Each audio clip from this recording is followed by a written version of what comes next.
Hello, welcome to Build Up to a Good Show. Don't know why I got this in. Don't have Gonzo tonight, but Charlie will be along in a little bit, but no Gonzo tonight. I'm riding solo, so if you're watching live in the live chat, feel free to be chatty, a little bit talkative, because I'm going to need your comments to get me through the next 35 minutes before Charlie takes over. Now, the lineups are out, but I'm just going to give it 30 seconds or something. Say hello to you all and let the people know that we're live, and then I'll go through the starting lineup. A couple of surprises in there, a couple of injuries as well, which Moyes had to take into account, which explains one or two decisions in the starting 11. But I do think it's surprising. Eyebrow raising, if you like. Just quickly, I'm going to take on this comment. I don't mean to pick on people. I'm not trying to pick on them, but Mitch has just said, I don't know why Okaflex can't get a start in the Europa League, been smashing them in for the 23s. I sort of agree with half of it, which is he's been doing really well for the 23s. He's not eligible. He can't play in the Europa League. Okaflex cannot play. If you're under 21s, you have to have been at the club for 2 years in order to play in the Europa League. So Okaflex, Ekwa, Neves, the ones we signed in the summer, they cannot feature unless we register them in the squad, which obviously we haven't done. We don't have space for them, so we've not registered them, so they can't feature. But because Harrison Aspie, Chester's, because they've been here for more than 2 years and under 21, they can play, and they're in the squad tonight as well. But anyway, let's take a little look at the West Ham starting 11 this evening. Areola is in goal, and then they've got a back four. I think it's a back four. There's question marks over what the formation is, but I'm pretty sure it's a back four. Soufal, Diop, Dawson, and Creswell. A very, very strong defence from David Moyes. Perhaps one surprise in Aaron Creswell. I think the other three sort of picked themselves, as did the goalkeeper. But Creswell, you'd assume he's due a rest. He probably is due a rest, but lack of options, I guess, he's decided to rest Ben Johnson instead. But I'd imagine because of this game, because of what this game holds, I don't think you're going to see Aaron Creswell in the Europa League again until after Christmas. I think this will be Aaron Creswell's last Europa League game. Unless we get beat, which I don't think we will, then we probably won't see him again. Midfield pairing of Mark Noble and Declan Rice. So we've got the two captains in the midfield for West Ham. No Alex Kral. That's my one slight grievance. I think he needs minutes. I think Alex Kral needs game time to get up to speed. Let's just say there wasn't an international break next week. Let's just say we had Liverpool, and a week later we had another Premier League game, Wolves. And in that week, Declan Rice and Thomas Souček got injured. What would we do? Well, it would have to be Mark Noble, because almost through default, Alex Kral's not really had enough game time to get up to speed. This is the right competition to be playing Alex Kral. So, but I imagine, given that we've got 5 subs, we're allowed 5 subs in this competition. I imagine Moyes has got 2 planned, at least 2. I'd imagine Moyes is looking at his starting 11 thinking 2 goals up, Rice is coming off the pitch, Creswell's coming off the pitch, and so's a striker. Them 3 off immediately.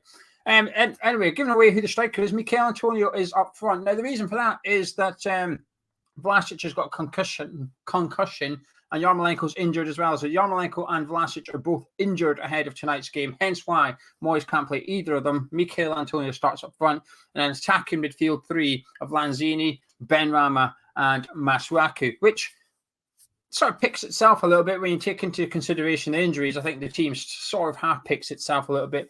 A very, very strong team from David Moyes, so a massive... He's out for business. David Moyes is here for 3 points and nothing less.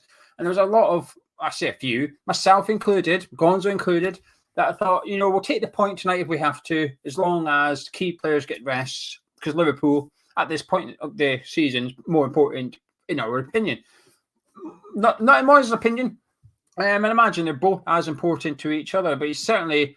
Well, this is what he's done for the previous 3 games so far in the group stage. He's not really changing anything. All he's doing is going along with what he has done so far, which is 3 or 4 first 11 players in there and 7 or 8 others that are getting rotated in and out of the team. Obviously, Soufal's back. It's good to see him starting. He's had a couple of substitute appearances in the last week, so to see him start is good on his road to recovery from his injury as well. Now, the West Ham bench, let's run through that for those interested. 2 goalkeepers on the bench again. Fabianski and Randolph. Ryan Fredericks is back from injury. He's on the bench as well, alongside Ben Johnson, Kurt Zouma, Obona, Baptiste. Good to see him on the bench. I like to see Baptiste on the bench. He's someone I wouldn't mind getting minutes, actually. If we were 2-3 goals up, I wouldn't mind seeing Baptiste on the pitch. Souček, Kral, Chesters, Fornals, and Jared Bowen. Very strong bench from West Ham. A very, very strong bench. Gives us the opportunity there. If things are going wrong, should we call it, if we find ourselves a goal down, Bowen, Fornals on there. We find ourselves a couple of goals up and want to see the game out. You've got the likes of Alex Crowell there, and obviously defensively, any injuries, you're more than covered. Left back, right back, centre back. A very, very strong bench for West Ham this evening. But yeah, a side and the starting 11 and a squad that says business by David Moyes.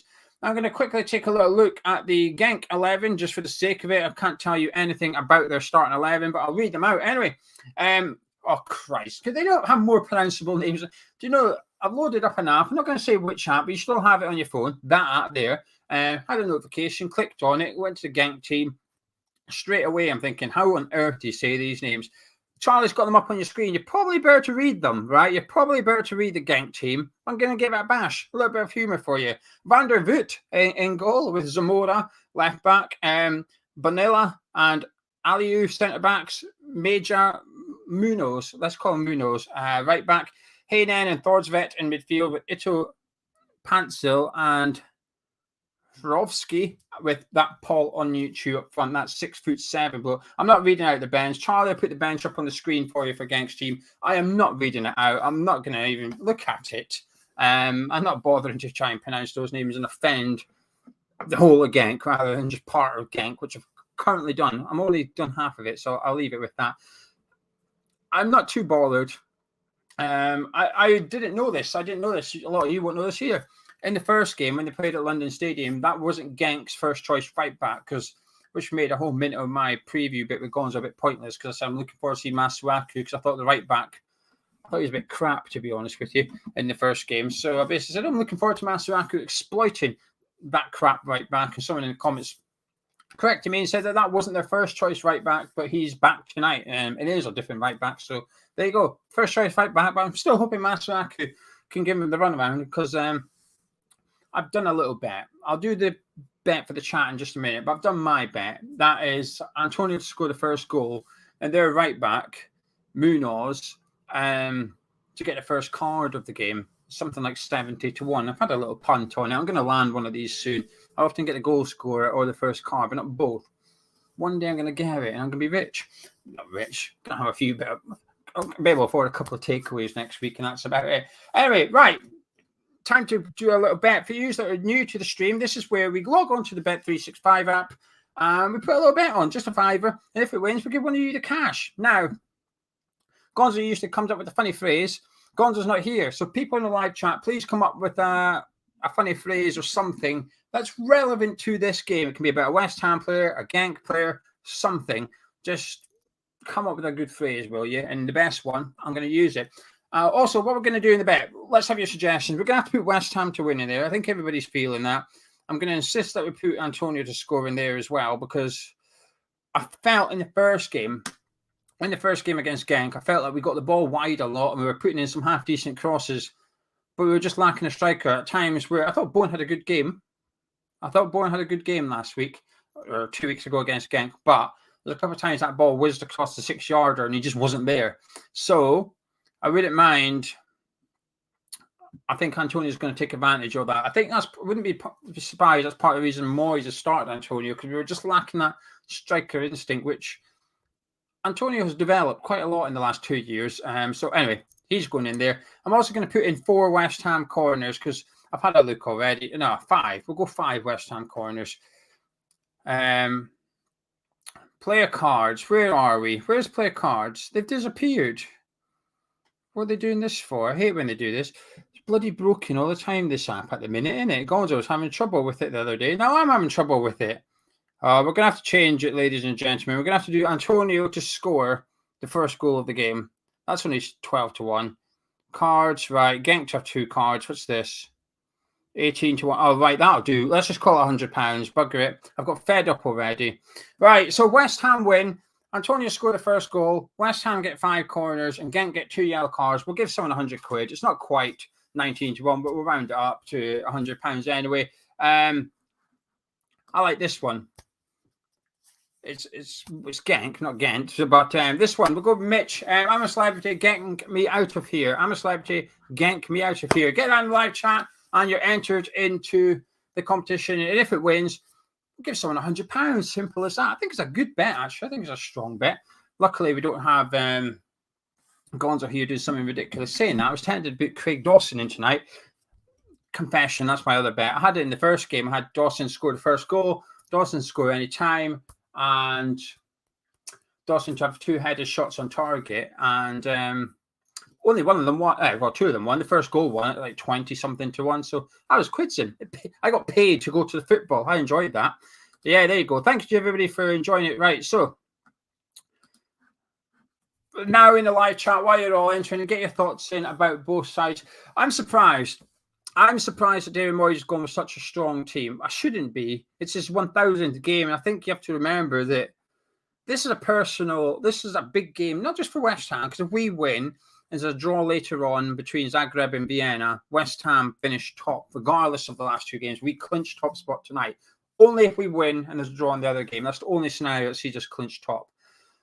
So that's important for West Ham. But I do think we have a safety net. We have the next 2 fixtures. If things somehow go wrong tonight, got another 2 fixtures, it's fine. I am 99% confident that we are going to win this group, regardless of tonight's result. But this is David Moyes' 1,000th game as manager.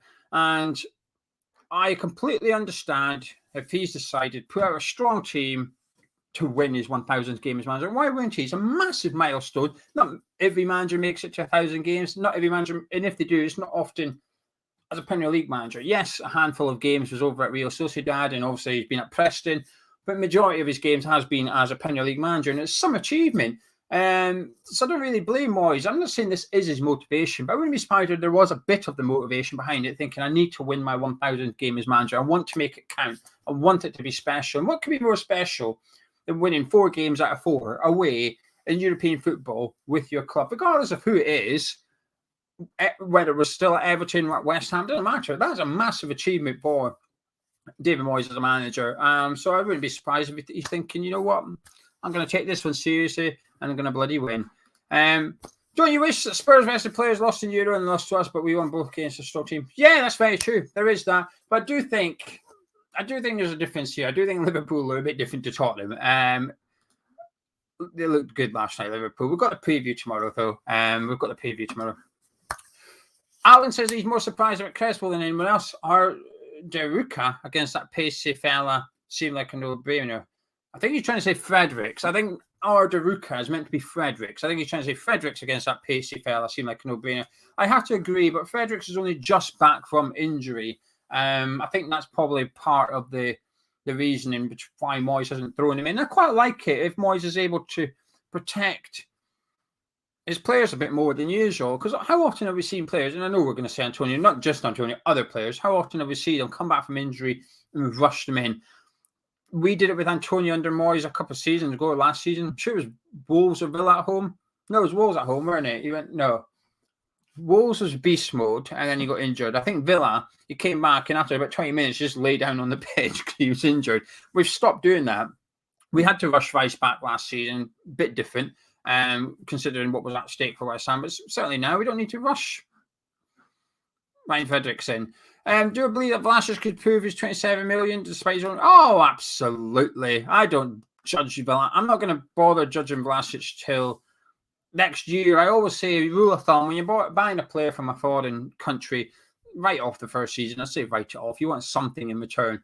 But don't judge him. I personally don't judge him until the following season. A bit different for Vlasic, perhaps, because he has played in the Premier League. He's been in England before, so it's not quite everything's new to him. But I'm okay with giving him a long, long time. Scott, I think it'll be... I'm not sure. It's a good question. Who'll be number 10, Lanzini or Benrahma? I'd imagine it'll be Benrahma.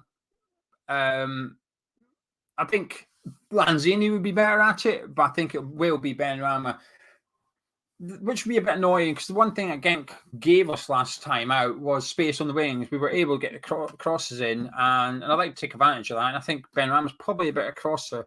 Be interested to see Benrahma on the right doing crosses that outswing into the box rather than in swinging, because he often cuts in from the left and overhits it and goes out for goal kicks and stuff, and it's frustrating. So it'd be interesting if he was on the other side. So if he does overhit it, he just goes out for a throw-in rather than a goal kick. David says that momentum is important for us as a club. If we lose tonight, it might dent our confidence for Sunday. He agrees with Moyes and his approach. See, the thing is, I agree with that, David, but I do think he could have rested more players and still won tonight's game. We'll never know, though, will we? We will never know, because it's only ever going to be opinions and hearsay. But I do think he didn't need to go as strong as he has tonight. However, I do think he will have a plan. MJ says that this is a strong team. Moyes can't do anything wrong in his eyes at the moment. I'm sort of like that as well.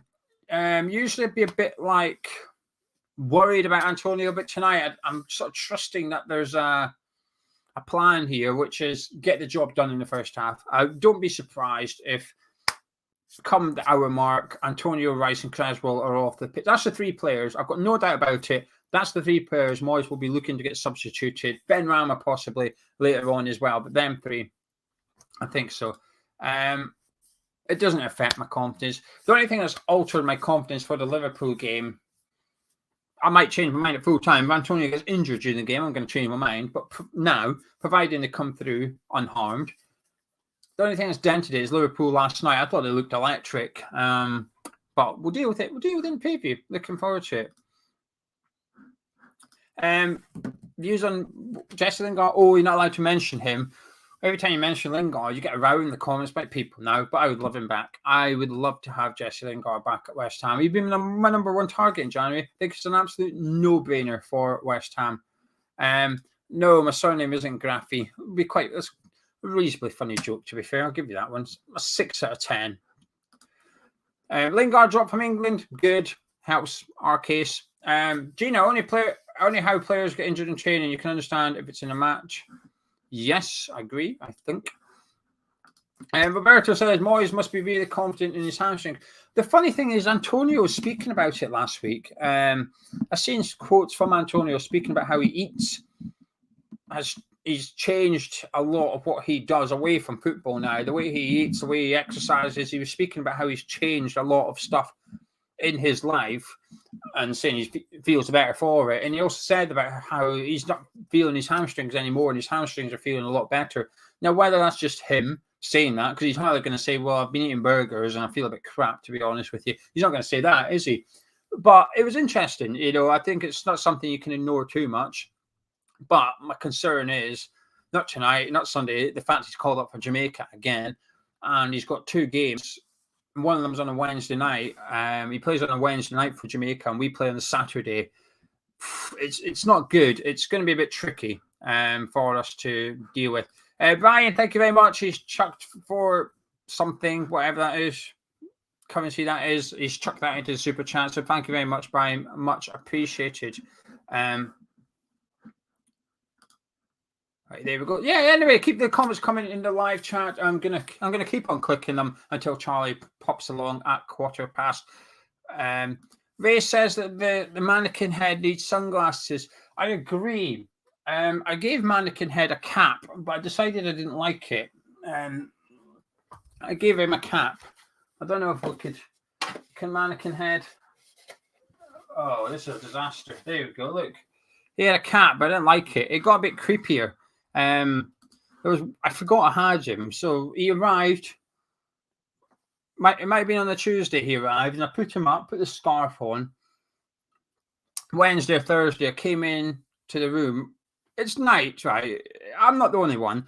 Lots of people, when they go around the house at night, they don't bother switching the lights on because you know where everything is. So you know where your sofa is in the living room. So if you know you're not going to bump into it, right? Anyway.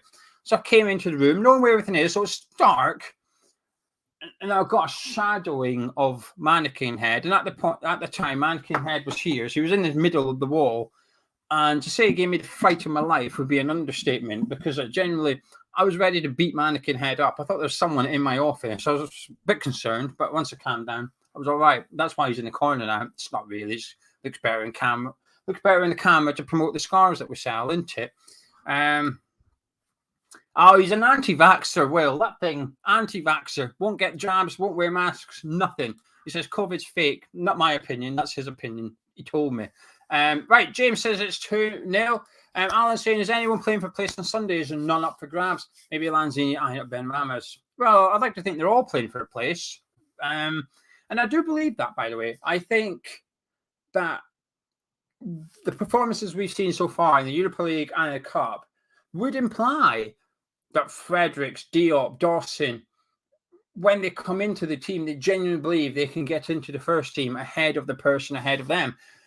I feel that. I do feel like they believe they can get into it and they want to get into it. And that's probably what impresses me the most, that the attitude runs through it. And when we did the previous Goans, we no longer have a starting 11 and a second 11. You keep saying we do. I guess on paper, in terms of appearances, we do. But that's not how I see this squad anymore. I see this as a first team 22 now. It's maybe not quite like that, but you know what I'm trying to say. What I'm trying to say is I don't feel, when we rotate, I don't feel a drop in performance or attitude like you usually do. When you bring out the kids, you usually notice massive differences, not just with performance. I don't feel that anymore. Anyway, right, let's take a little look what you're all saying. Ray's here, we need to give him a name. All right, I'm good with that. The live chat, you can name the mannequin. Charlie's kicking around the back somewhere. Hopefully he's watching the live chat. Charlie can keep an eye on it and come up with some candidates. And then during Charlie's part and the watch along or whatever, Charlie will run some sort of impromptu poll with you, and the winner, we'll call him whatever that is. Can you name another player in the Premier League who's bought for a lot of money from abroad, took a whole season to start performing to his valuation?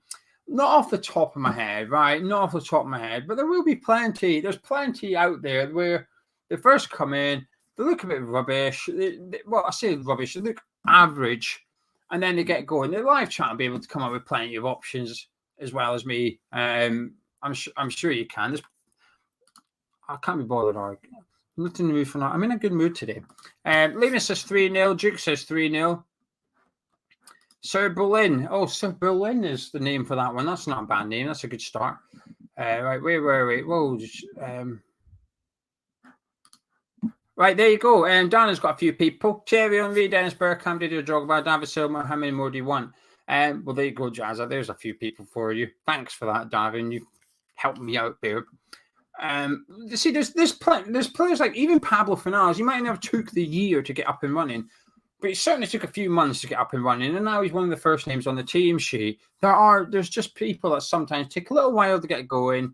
Show them a little patience, a little love, put your arm around them. They'll be all right. You can't just expect them to come in and bang out straight away, in my opinion.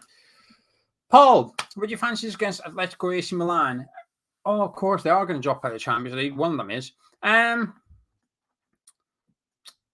I don't know. I want to say yes, but it's going to come across as extremely arrogant, isn't it? I'm conscious of not coming across as too cocky now West Ham are doing well. So I don't want to sit here and say, oh, yeah, we'll beat all these Champions League teams. But AC Milan, yes, from what I've seen so far, and it's not loads. I saw a bit of their game against Porto. Actually, I saw all of it. It was the early game. I saw all the game against Porto last night.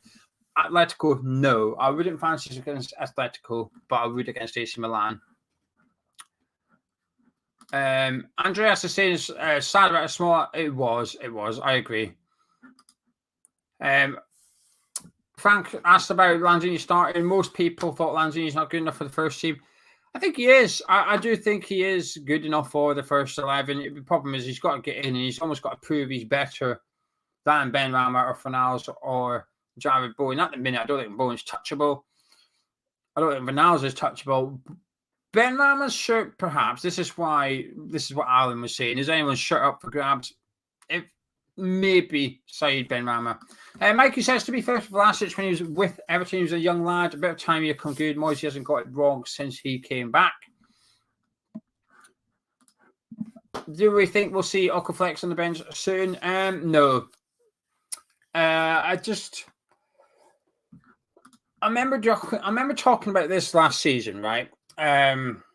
Last season when we were doing well, and there was a period where some people wanted to see youngsters in the team. And admittedly, I want to see Mipo Odebeko in because we had no other striker. Antonio, the other striker, I would have liked to see Odebeko more often. But there was calls for Conor Coventry. Remember when Rice got injured and Noble come in? People said, no, play Conor Coventry. And I sort of defended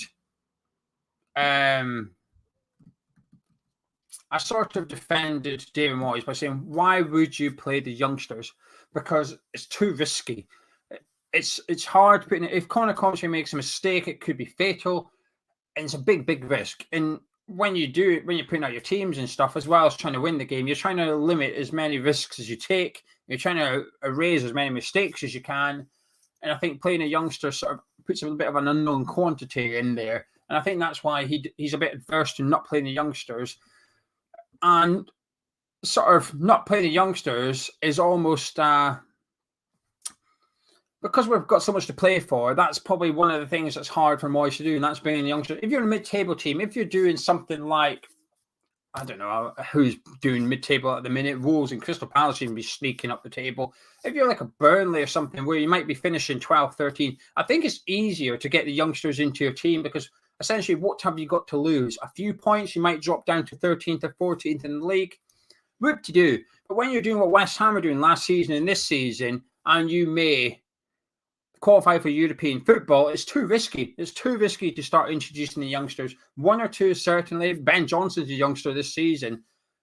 I think it's hard for David Moyes, and I sort of have sympathy with him. That's why I've shut up about saying play the youngsters. It's a difficult scenario. And maybe a bit different for the last two group games in the Europa League. Should we win tonight, I think we can then play Harrison, Ashby, Baptiste, and Chesters. We can see them involved a bit more. In terms of the Premier League, it's too risky, in my opinion. Right, let me have a look. Am I going to many games over the festive period? I don't know. Assuming I'm not working as much. This is our job at the minute. Hamish Chat is our job at the minute. I'm going to Wolves. I've applied for tickets for Man City. I don't have enough points. So I did the ballot thing for the Man City game. But over the actual festive period, I'm not 100% sure yet. Don't know. I'd like to get to, I think I'll get to most of the away games this season, but the home ones are actually trickier to get to than the away ones for me now. Getting to Genk was a bit of a nightmare, and then I couldn't get to the Tottenham game because of train times. So, fun and games, isn't it? Justin Moyes will play a different system against Liverpool. We will go defensive. We might do. I don't know. I think Moyes' attitude's changed a little bit against the Sky Sports top six. So, we'll wait and see. We'll wait and see, but we'll have, I don't know. We'll just have to see. Sean saying Colin might deem because he's got to be involved in everything. I don't know. He's quite, mannequin lad's quite quiet. He doesn't really do too much, to be honest with you. Where were we? Alan says not a risk with 15 minutes to go and leading 2-0. When are we? It's not often we're leading 2-0 in the Premier League with 15 minutes to go, though, is it? Trying to think of games. Even Aston Villa took us to the 80th minute to go 2 goals up. So I couldn't tell you. But in order to have them on the bench, you've got to leave out other players. If you want to have Baptiste on the bench in the Premier League on Sunday, you've got to leave out Ryan Fredericks or Craig Dawson or something. That's a big call, and I don't think it's one Moyes will do. And like I said, I'm quite okay to let Moyes off with that one. JW says Lanzini's got a specific role for us, extremely useful against City and other teams, and we're going to be starved of possession. I completely agree. I think he's probably one of our best players with sort of possession retention, if you like. I think he's really good at that. And I think when he came on against Aston Villa, I think he was brilliant. I think he came on, kept the ball. I mean, I think we're a little bit iffy before he came onto the pitch. I thought Lanzini were arguably a better team, despite being down to 10 men. Lanzini, come on, I thought it just killed Villa's threat a little bit. Emily says, can you say hello to Dave and Emily? Yes, I can. Dave Good. I assume it's Dave Goodyear, not just Dave G. There's got 2 Dave G's. It's a funny one. Mr. Mace. Never trust anyone who likes rich tea biscuits. No. I like a rich tea. To dunk, obviously, but I do enjoy a rich tea. It's not my favourite biscuit. Listen, if you did like a tier list of biscuits, they wouldn't be up at God tier, would they? But they certainly wouldn't be at the very bottom either. But rich tea's handy. It's like a Mark Noble. A rich tea is a Mark Noble biscuit where it does the job. It's nothing fancy. That's it. Charlie's backing me up. He's saying that I never did that. He's saying rich teas are elite, and that's a disgraceful opinion. Mark Noble's a rich tea. Does the job, has a job to do, does it effectively, nothing fancy, no chocolate or nothing like that. It just gets the job done. There you go. He's busy. Gonzo's busy tonight, unfortunately. He has actually got a genuine excuse. He's not skiving. But he's going to be watching the game. And then tomorrow, when we do the pitch and player ratings, he will be joining me tomorrow morning to do the player ratings with me. Anyway, before I disappear in a little bit, Charlie will be doing a watch along. got a favour from you. In the link in the description, there's an app called Ultimate Fantasy Football. This thing, that UF, is from them. I've got 3 caps, actually. If someone wants a cap, if you download the app and let me know, I'll pick one of these and you can have a cap. I've got another 2. They're new era caps as well. Let me pull Mannequin's nose down. There you go. They're new era apps, so they are good. They are good. Ultimate Fantasy it's a football app. It's 6-a-side football. Download it. It's completely free. It's completely free to join up. You get 6-a-side. You get a pack every week. And you can only use the players in your pack to play Fantasy League with. And then the person with the most points wins a bit of money. Every week they have quite a big prize fund. Last week the person that won the table won £1,000, and that's a weekly prize. You know, normally the Fantasy League, it's like whoever wins it at the end of the season gets money. This is a weekly one. So if you don't play for 3 weeks, join in for 2, you can still win a little bit of cash. Get it downloaded. It's completely free. Helps the channel out as well. Right, score prediction time. Get your score predictions in. I want to see all your score predictions in the live chat right now. Rowan says he wants to know what biscuits all our players are now. It's international break, right? We might make that video just for a bit of fun. So people like a biscuit and West Ham players being compared to biscuits. We'll have a video for you. Chocolate digestives early. Oh, I completely agree. But someone said chocolate hobnob earlier. Where were we? Who said it? There you go. Just hope that kills us. Hobnobs. Chocolate. Oh, they are god tier. They are like in a league of their own. The Messi of biscuits, a chocolate hobnob. Right, let's have a little look. Carl says 3-0. 2-0 to Liam. Hazri says 3-0. Moby says 2-1, 3-1, 2-1, 3-1, 3-0, 3-0, 4-1, 2-1, 1-0. Oh, lots of victories here. Surprised at how many people, right? Just quickly, surprised at how many people have got us conceding a goal, considering so far in the Europa League we've had 3 clean sheets out of 3. Sufal and Creswell are arguably our first choice fullbacks. Don't start the Ben Johnson debate with me just yet, because I don't think he should have been dropped for the Villa game. I don't think he should be dropped for the Liverpool one, right? But for now, he's our first choice. But long term, I think Sufal is our first choice right back. So it's a very strong team. Kevin agrees with me. 2-0. I agree. Alan says a nervy 1-0. I'll take it. I'll take a nervy 1-0. 2-0, 2-0, 4-1. We're going to smash it, says Scott. Alex says 2-0. Will's got 3-1. This person, I don't know how you pronounce it, says 6-1. Ralph is 3-1. Gina says 2-1. Hazray says custard cream or bourbon. Definitely a bourbon. Definitely a bourbon. Sonny says he's downloaded the app. Hasn't won any money yet, but he's enjoying playing. Thank you, Sonny. I appreciate you, and I appreciate you downloading that app, signing up and joining in. Every Tuesday you get your packs. Let me see what my team is, right? Let me have a little look. My team's quite good, actually. 10% battery. I might not make it. Here you go. Put on Do Not Disturb so you can't see everybody's messages appearing. There you go. There's my team at the minute. If it won't focus, but you can work it out. So my team is Chelsea. My defenders are Rudiger and Alexander-Arnold. My midfielders are Mount and De Bruyne. My strikers are Ronaldo and Kane. So I've got an all right team there. I'm going all right. I want a Salah, though. Anyway, Ray is 2-0. Alex is 1-0. Charlie says Fox fabulous. I don't think I've ever had them, to be honest with you. 1-0 Genk. Oh, Peach. No. Lauren says the mannequin has more movement than Sebastian Allaire. We'll let her have it. Liam's 3-0. Irons 3-1. Am I going to say it through the same people? I'm not sure. David Goodyear has signed out of his daughter's account and gone into his own account. Says 2-1 West Ham. Megan's 3-0. Nicholas says 6-0. 69-0 to West Ham. I think he's been a bit optimistic, but you never know. Hope we can sub Antonio and Declan at half time. Carl says, Ariel keeps a clean sheet tonight. Does he have a shout for number 1? Yeah, he always does, doesn't he? He always does. Anyway, big Craig Dawson for a goal. That's my bet as well. Charlie, how you doing? Hello, I'm all right. How are you?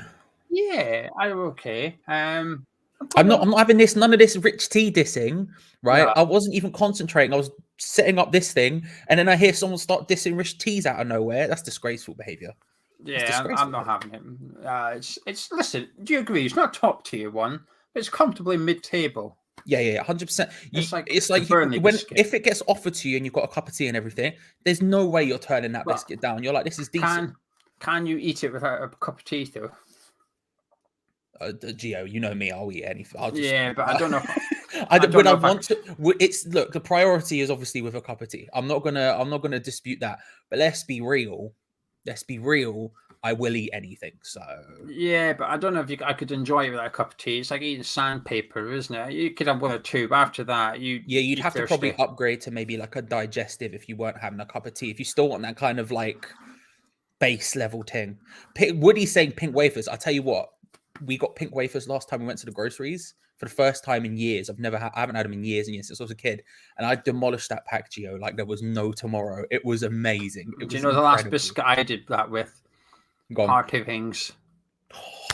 Yes. We got party rings not long ago, and it was like, you put your finger through the hole and take out 4, and you're like, yeah. Before you know it, you're just on the sofa, constantly fingering. Crumbs everywhere, issues. It's just a beautiful thing. Yeah. You know. Anyway, we all enjoy a good finger on the sofa, don't we? Right, Mr. Walsh, I'm going to disappear. I'm going to say 2-0 West Ham tonight. I've seen the lineups, and in the preview, I said 2-0. I'm going to stick with 2-0, but I'm more confident 2-0 than perhaps the preview was. A more professional performance. I think we'll win tonight, and then come later on in the evening, we can cross our fingers. It's a draw between Vienna and Zagreb, and we clinch tip-top spot tonight. That'd be nice, wouldn't it? It'll be beautiful thing, and then go on to Sunday, beat Liverpool. It's all calm. Do you know what I mean? Just easy stuff. Stuff.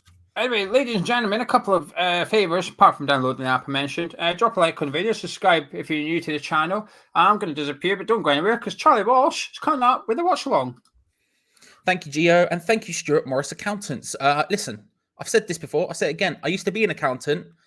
Just you want to give him your money. I'll be honest with you. It's a lot of effort, a lot of numbers, and as we all know, numbers are the worst. Can you add them? Yes. Do you want to? Probably not. And that's where Stuart Morris comes into account. That's where Stuart Morris comes into account. I was about to say, didn't even mean that. Personal, business, whatever you need, they got your back. Stuart Morris Accountants. Thank you very much. And thank you very much, everyone, for joining us. Today's match is coming to you live from Belgium, where Genk host West Ham in what could be a very large dub for West Ham United. Like Gio said, a win here. We're guaranteed through to the last 16 with 2 games to go. 2 games to go. First question, first spot of where is it? First, whatever you want to call it. First port of call. They're back. We do have a baby bell that will be consumed if the game is going wrong or if we feel like the boys need a pickup. We do have a baby bell. Only the one, because again, my girlfriend goes through them like nobody's business. But it is. Charlie, an accountant, doesn't add up. Yeah, man. I was an accountant for 2.5 years. What a mistake in my life that was. Any advice for being an accountant? Wondering what to do for uni for it. Fun fact, Adam. I dropped out of college. I left college before I finished my A-levels with a U in maths because I didn't write anything on the exam paper. I just walked out of the exam. This isn't Hammer's chat saying do this. I would say no one do what I'm about to say. But yeah, so I got a U because I just walked out of the exam without writing anything on paper. Left before my A-levels. When I got a U in my AS, and then was like, what can I do? I'm pretty good at maths despite that. And then I went and I was an apprentice for a year. Then they hired me, and then I got a second promotion within about 3 months. But yeah, any advice? I did AAT. My advice would be get a calculator. You'll be fine. learn how to do formulas on spreadsheets, and you're all good to go. You're all good to go. Well, peel my potatoes and call me Penny. Hello, Scott. How are you, my friend? I hope you're well. Let's get it going, chat. Let's get it going on a scale of 1 to 10. 1 being the least amount of confident, 10 being the most amount of confident. How confident are you of West Ham getting the dub tonight and getting through to the round of 16? What are we saying, people? What are we saying? Let's get it going. Charlie, was disaster exams? It was bad. College was a bad time for me. I can't lie to you. It was a thing.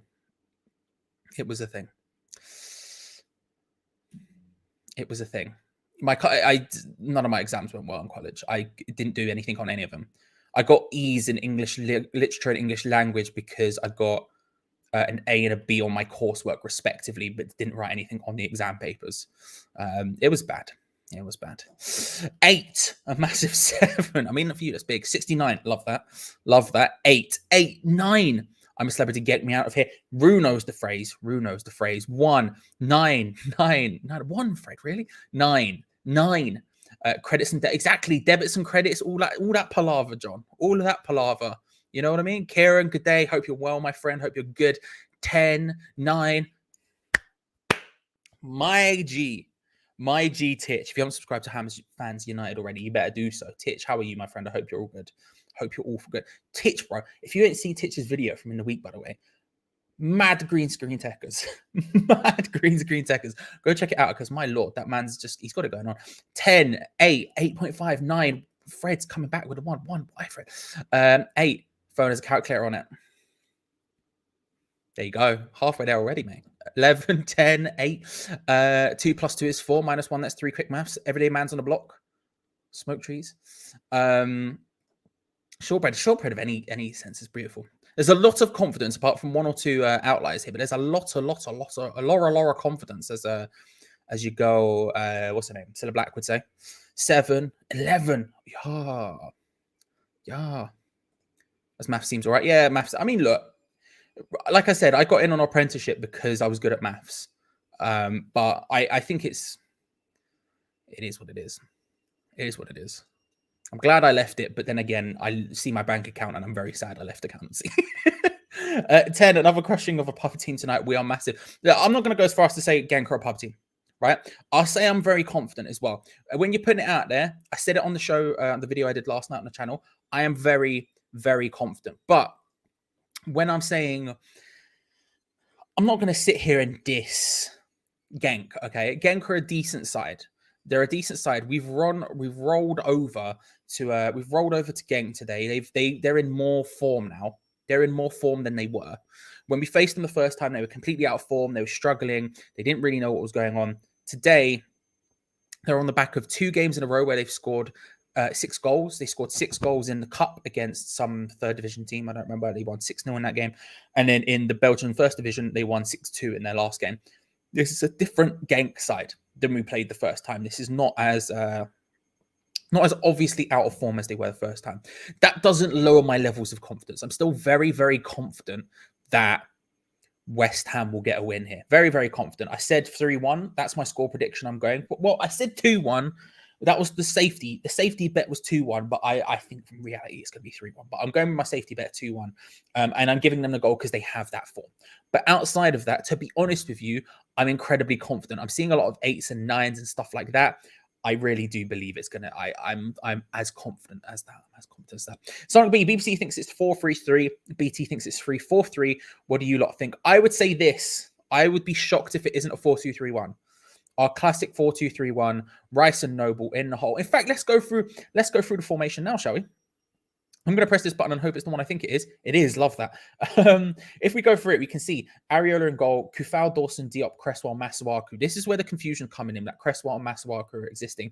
But as has been pointed out previously, Masuaku did play on the left wing against Manchester City. When he's come on, he has played on the left wing. For me, I would suspect him to start at the left wing. We haven't deviated really from our formation, our favoured 4-2-3-1 so far.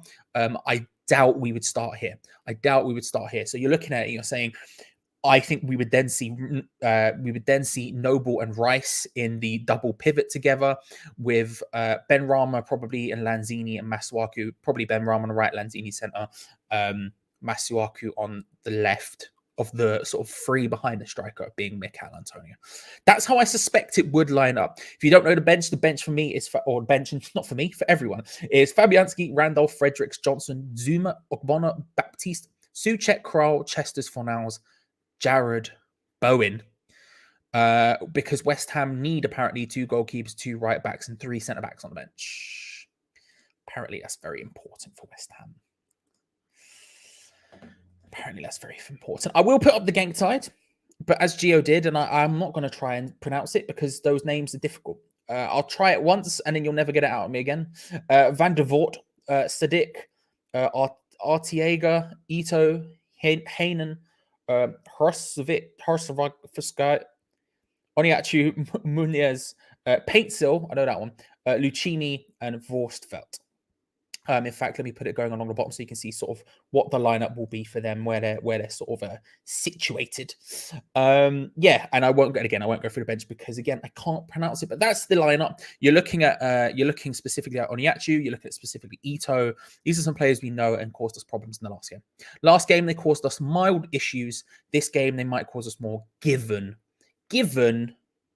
their form. But we'll see how it goes.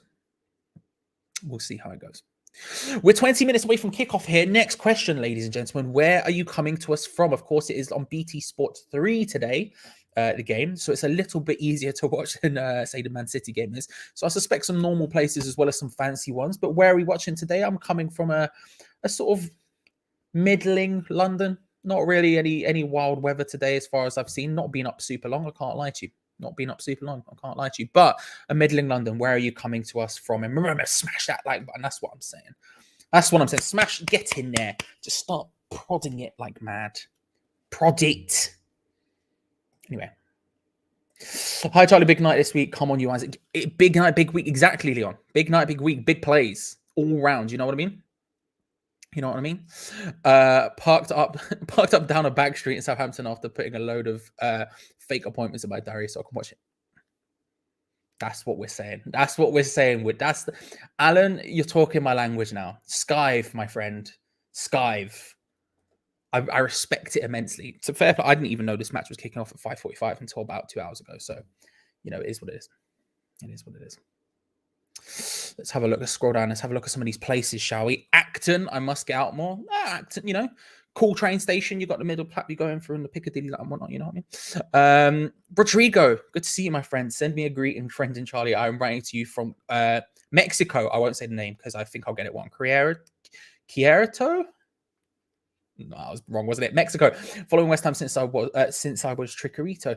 By the way, don't you miss him on your team? First of all, Rodrigo, good to see you once again. Second of all, listen, I think he came to us at the wrong time. If we'd played a formation that actually suited him, we could have gone big places with Hernandez. But it's a shame. It's a massive shame. A player like that on the bench right now would be incredibly useful. Incredibly useful. How many times do I have to tell you Nashville, Tennessee? I know, bro, but I just like hearing it. It's wild. It's wild. Down south, Guernsey, Channel Islands. Ooh. I was looking at them the other day for some reason. Don't remember why. That's the end of that story. I apologize. Norwich, Queensland, 3. Kieran, who are you? Me? Every single night staying up that night? North Carolina, USA.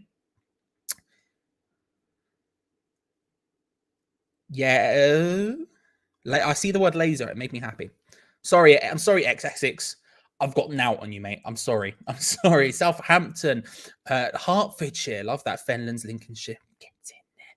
Sunny Wolverhampton. Nice. Shout out to the Midlands. Shout out to anyone in the Midlands right now. Hoboken, New Jersey. Shout out to New Jersey Italiano. John, mate. Big plays over there. My bedroom Scofo missing Madman after a good sunny day down the pub with him. Good. Yeah, I'm sure York will make an appearance at some stage. I'm sure that will happen. Norway, Fritz, Cambridgeshire. Yo, good to see you, Robert. Hope you're well. Portland, Oregon, USA. I was about to say Portland or USA. It's the same thing. Portland, Oregon, USA. That is from UK family of West Ham fans. Love that, Christian. Good to see you. Hope you're well. Share my comment that my dad's watching. Come on, the West Ham. Hello, Frankie's dad. I hope you're well. If you see this, hope you're good. Come on your irons, big up. You know what I mean? All that good stuff. Salisbury, Maryland, Brussels, Mars, yo, Raleigh, Barnet, concussion. I don't know what that means, David. I can't lie to you, but I'm loving the fact you're here. It's Torsvet. Not for. I'm gonna get it wrong significantly. SSSSS. I'm going to, and I apologize. I apologize profusely because I am going to get it wrong. Tooting, Dunno. Yes. Antwerp, Los Angeles, Billericay, Kerry, Ireland, Leo Island, my family are going to be very annoyed at me mispronouncing that. Sleaford, Chicago, Athens, New Zealand, Nottinghamshire, Shakespeare country, the Garden of England. Ooh, Maldon. Don't know where that is, but fair enough. Doncaster, Virginia. Look at that. Big plays. Lots of big places. You know what I mean? Is Ben Rama going to score? Probably we'll get onto that in a minute. Texas, Austin, Texas, Lincolnshire, Salford, Moyes' European inexperience showing. Oh, your players will be fatigued for Sunday, says Douglas. That's a hot opinion, Douglas. Coming in hot. Let's get on to the match, shall we? Let's get on to the match. Someone asked why Vlasic was missing, Charlie. Yeah, I've been moving around up and down and trying to catch as much as I can. So I've definitely missed some messages. I apologize if I've missed any of yours. I don't know. I suspect he's injured, but I have no idea. He's not on the bench. He's not on the team. I suspect he's injured. Gio might have mentioned it in the pre-show. I missed that bit. I was doing the hoovering during the show. So haven't done it in here yet. I've done the hallway though. It's very clean. So I missed it. But I believe it's because he's injured. Charlie, the laser message was Swedish. It said, does anyone know Swedish and read this? The answer for me was clearly no. But Barry, I'm glad you replied to whoever it was who messaged it. I think it was David who originally messaged it. Was it you, David? I think it was. But yeah, nothing. I saw the word laser though, and I got very excited. Oh, concussion. That's why concussion was at the top. Right. Okay. I've had a concussion. They're not super fun. Gio said he had a concussion. There we go. Gio said he had a concussion. Okay, yeah. I didn't know. I have had a concussion. They suck. They suck. I can confirm that. Got booted in the head in school playing football in secondary school. It happened. Right, so we are 14 minutes away from kickoff, and we're now going to play Sub Bingo. Sub Bingo is the game where you predict what minute David Moyes will make his first substitution. I'll bring the subs up on your screen now. They're running along about him. You don't have to tell me who it will be, who'll come on, but you do have to tell me what minute you think it will happen. Now, I will probably at some point come up with a way of keeping track of this so I can actually say who exactly won. But at this point, it's on an honor system and everyone wins every week. But Sub Bingo, I will say 69 minutes because I always stay true to the cause. And it will be Fredericks for Ben Rama. Fredericks for Ben Rama. That's my bet. 69 minutes, Fredericks for Ben Rama. But you, of course, don't have to tell me what will be. You only have to tell me what the minute will be. And again, if I miss any of your messages, I apologize because I'm scrolling up and down the chat so quickly. I have to. I'm a slow reader for a start. I have ADHD, so it's a mess. And then we scroll up and down. But I see Glenn here. Glenn, good to see you for a start. If you haven't subscribed to Glenn's channel, Everything Arsenal, it's a great Arsenal YouTube channel, and subscribe to his Everything Football, where you see me take the dub in game week 10 predictions. Thank you very much, Glenn. I don't think the question is whether West Ham are winning. The question is by how many. I'm going 4 goals. Big plays, Glenn. Big plays. Good to see you, by the way. Good to see you, and good game. I can't believe I got 30 right. The worst thing is I was thinking 31 and I said 30, but yeah. There he is. Shred my lettuce and call me Laura. My G, how are you? How are you, madman? Hope you're well. Let's look at some of these. Minutes, shall we? Where are we at? Where's this start? Starts about here. 60. Arthur was the first one in. Good to see you. 61 minutes, 61st, 72nd half time, says Scott. Ooh, 72nd, 45 half time. Sheffield in Yorkshire. Love that, Zach. How's the weather up there? I hope you're well. Hope you're good. 67, 51, 62, 72, 45. Lots of halftime subs, but that's not. Now I'm thinking about it. It's not a bad idea about halftime sub. 61, 63, 63. That's the 63s as well. 23rd, 78, 45. Yarmolenko for Antonio. Do people know something I don't? Steve, good to see you. I hope Greece is treating you well, my friend. 6 minutes Rice for Antonio. But they're both starting, Callum. They're both starting. So I don't know what. Maybe just a quick tactical switch. Put Rice up front or something. 63 and 27 seconds, Nathan. If that happens, I'm gonna A, come to you for the lottery predictions, and B, probably report you to the police for being a witch, because that is wild.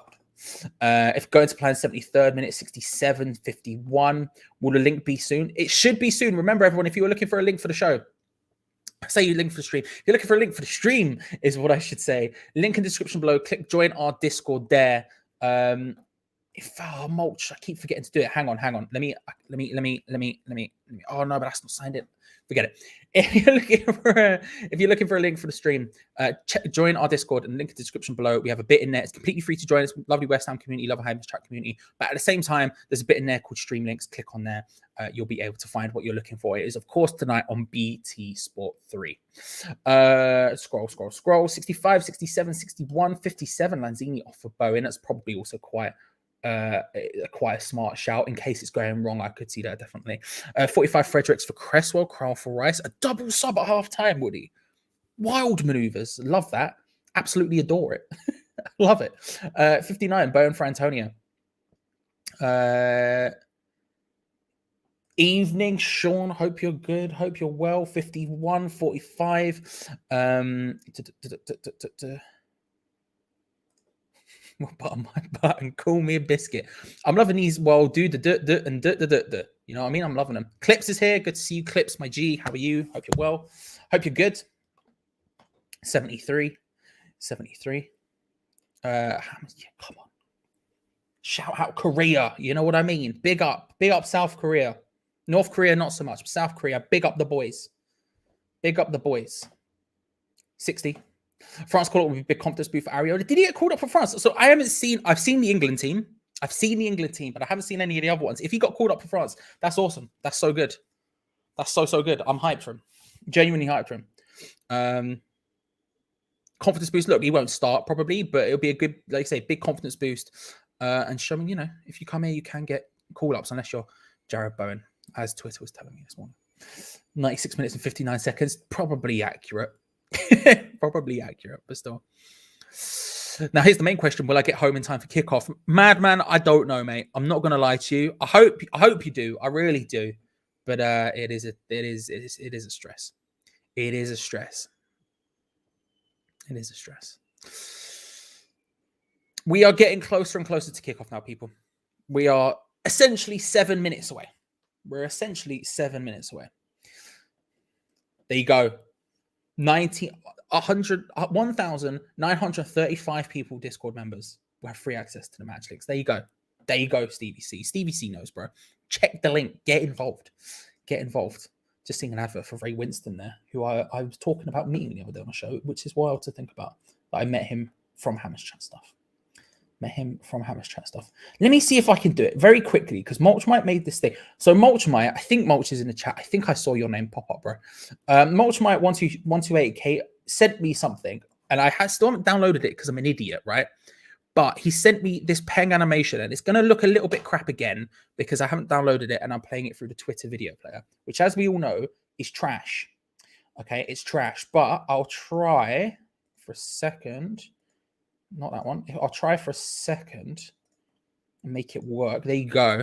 So if you're looking for a stream link, remember, go underneath us and find a bit where it says join our Discord in the description below. You click on that, you join it. It's a lovely free community, West Ham community. Scroll down on the left-hand side, you'll find a place called stream links, and the answers you're looking for are there. Thank you very much, Mulchmite, for making that. I will download it and have it properly at some point so it doesn't look like trash playing it again through the Twitter media player, which is, again, once more, a garbo. But for now, I'll have to do with that. But thank you very much, Mulchmite. Subscribe to his Rocket League channel, of course. Important thing to say. Mulchmite has a Rocket League channel. Go and have a gander at it. Right, I've lost what I had previously, and that's fine. I'll just have to worry about that at a later day. I think Moyes will utilize the subs with Liverpool in mind. Potentially, I think if we're at a situation where we're comfortable enough, then that's certainly a strong shout. It's certainly a strong shout in order to sort of like pick and choose what you want to do with, obviously, Liverpool game on Sunday. Huge match for us. Huge match in general right now. 6-point a little bit. It makes sense, right? It makes sense. Barry, I'm glad you asked, my friend. I will run through it once more if you are new to stream. If you haven't seen the teams already, if you give me one moment, I can pull them up for you. West Ham line up as such. Areola in goal, Kufal, Dawson, Diop, and Cresswell in defence. Noble and Rice in the double pivot. I believe it will be a 3 behind the striker of Ben Rama, Lanzini, and Arthur Masuaku, with Mikhail Antonio up front. You could make an argument Masuaku maybe playing left wing back if you play 5 at the back. I doubt that would happen, but I think it will be the 4-2-3-1 still. We'll see how it goes. Genk line up as such. I'm not going to read those names out again because I failed the first time and I don't want to fail a second time. People to look out for. Ito was very good against us in the first game on that right-hand side. He was a big danger. Oniachu is maybe the biggest man I've seen. He's maybe the biggest man I've seen in a while. He is huge. He's a big boy. He's a big boy. You know what I mean? He's big. And then Paintsel, just because his name's Paintsel. So those are the teams. Those are the lineups.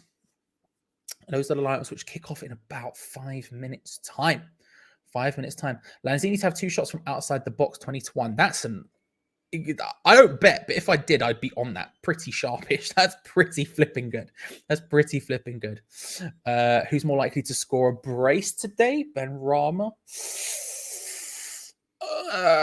It's a good question. I mean, Ben Rama does shoot a lot from outside the box, so he's gonna get shots away. Antonio, it'll be either Ben Rama or Antonio. My bet, if I was a betting man, which I'm not, I would put my money on Antonio. Well, he's not been that good. I know I've changed my mind. I'd probably put my money on Ben Rama, but again, I'm not a betting man. I would not encourage anyone to take my words seriously whatsoever. A winning team is a confident team, and I think we got the confidence flowing right now. I think think that's the important thing. A win here will continue that confidence flowing through into the Liverpool game and further beyond, and that's kind of what we need, what we want. This is a confidence building match in a lot of senses. Jermaine Genius doing Just Eat adverts. It's a confidence building match, if more than anything else, and that's an important thing for us.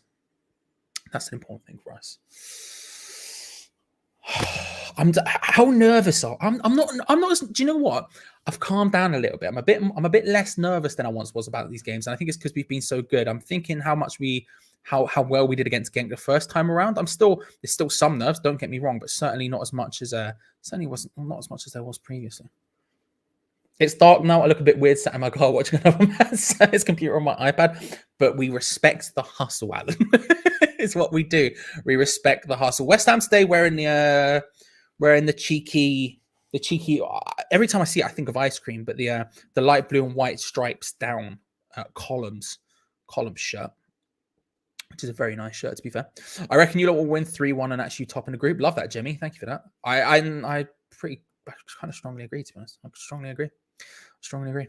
The players are coming out on my screen as well, just in case you're wondering. Again, I have the timer, of course, in the top corner, which I'll press play so you know exactly where I am. I'm watching on BT Sport 3 through BT Sport's web player, so I'll probably be ever so slightly behind people watching on TV, but not too far behind like I usually am, thankfully. Injury does count for sub bingo Will, who's gone with a solid 59 minutes. Respect that. 111 likes already, guys. If you haven't already, drop a like before the video for kickoff. Thank you very much, Woody. And I will say this. Thank you very much, everyone, for liking the video. Remember, like the video, subscribe if you're new around here. I will be live throughout the entire game. Okay, halftime, Gio will come in to help me, allow me to go pee. But I will be here throughout the rest of the game. So make sure to come back. We do watch alongs every single match day. So if you're only here for the build-up, thank you very much for coming. We appreciate you. Make sure to come back on Sunday for the make sure to come back on Sunday for the game against Liverpool, because I will be here again for the entirety of that, as I am for every single match day. We have the build-up show. We have me doing the watch-along from half an hour before kickoff all the way through till full-time, and just after a little bit, when Gio and Gonzo get set up for their live review today, it'll be Gio, and then I'll hand it over to him, spam the chat with as many links as I can do. So all you have to do is click on it. No movements necessary. Mark Noble, the captain today, doing the coin flip. It's good to see. Love that. Look, the thing is, sometimes I can, sometimes I can't. Today, before the stream, I've had a cup of tea. I've got another cup of tea here. I've got a bottle of Pepsi Max here, and I've got a pint of water. The chances are I'm going to need to pee. I'll be real with you. The chances are I'm going to need to pee. Mulchmite is here. This is the person I was talking about earlier who did that animation. Mulchmite, good to see you. Hope you're well. I showed it earlier. I, again, forgot to download it, so it still looks like it's in crap Twitter quality. I might actually just ask you to email it to me. That probably seems like a smart idea. But as I said earlier, if you haven't subscribed already, subscribe to Mulchmite Rocket League videos. Come on now. Rocket League is a banger. It's a banger. Is it as good as Supersonic Acrobatic Rocket Powered Battle Cars? Maybe not. I don't know. That's, of course, the prequel to Rocket League, and I'm like the only person in the world who can say it offhand. But it's banger, and everyone should check out Mulchmite's videos. And again, once more, it's just in case you've seen it, we do. The Baby Bell has returned. Only one, because again, my girlfriend goes through them like nobody's business. So I only have the one. But we'll have to utilize it smart when the time is ready. But it is here. It is here for that. Kickoff is about to get underway here. We are coming to you live. Today's match. The next match is coming from Genk, Belgium. We out here, away in the Europa League. A win here. I think it's a win. I don't think the other score matters. You'd have to correct me if I'm wrong. But a win here puts us through to the final 16, the knockout stages with 2 games to go. West Ham are going to kick off away to Genk. Everyone takes the knee. Once again, I say thank you very much for joining us. If you're new around here, subscribe. If you're enjoying it, like the video, all of that good stuff. And here we go. West Ham versus Genk. West Ham's getting underway.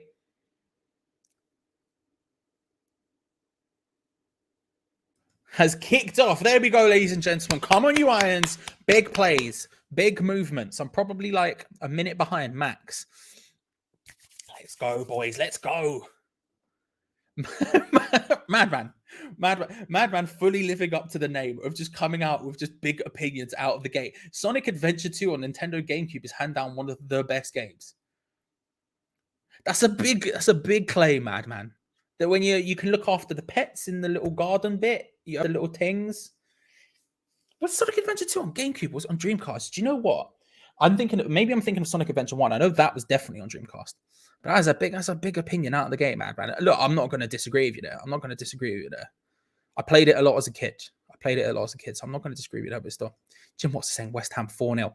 As we get underway, let's just get some score predictions in chat, people. Score predictions in chat. What are we saying? Sonic is saying he thinks it's a 3-4-3.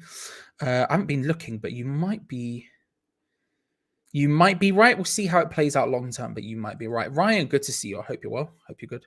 Off of same 146. Good. Okay. I didn't think I'd be too long. Which is good.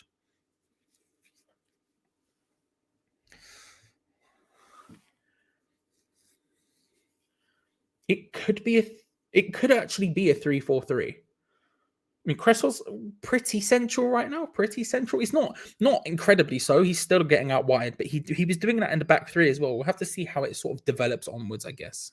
We'll have to see how it develops onwards. Mark Noble spreading the ball about there, Captain Fantastic.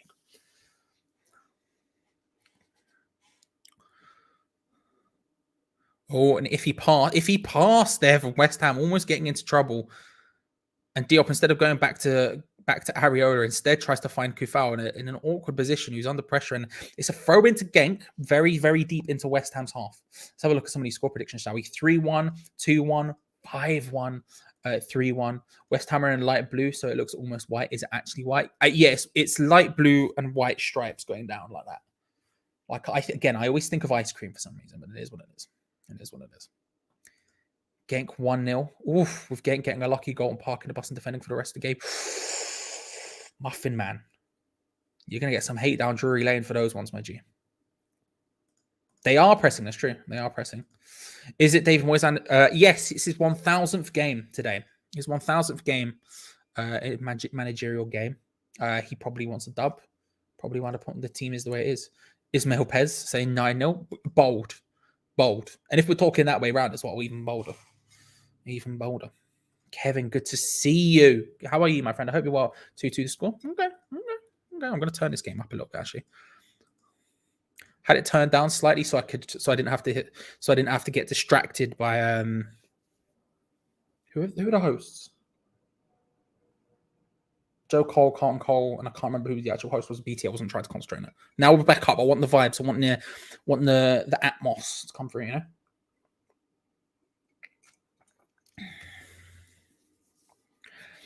then a bit of early pressing the other way for West Ham here. Just putting them under pressure. Again, that's what you want to. That's what we're not pressing heavy metal football style going insane.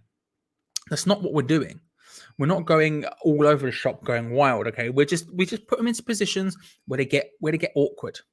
Where they get awkward. Played through. This is a good opportunity for Genk, who hits it. It's 1-0. Early doors, it's 1-0 to Genk. And it's Pansil who gets the goal. An awkward goal to concede. A very, very awkward goal to concede. I also realize I haven't changed this to watch along. But plays it through to Pansil, who hits it. Areola does get a hand to it, but not strong enough. It's Ito, I think, who plays the ball through. In round the back. Diop can't get there. It's hit.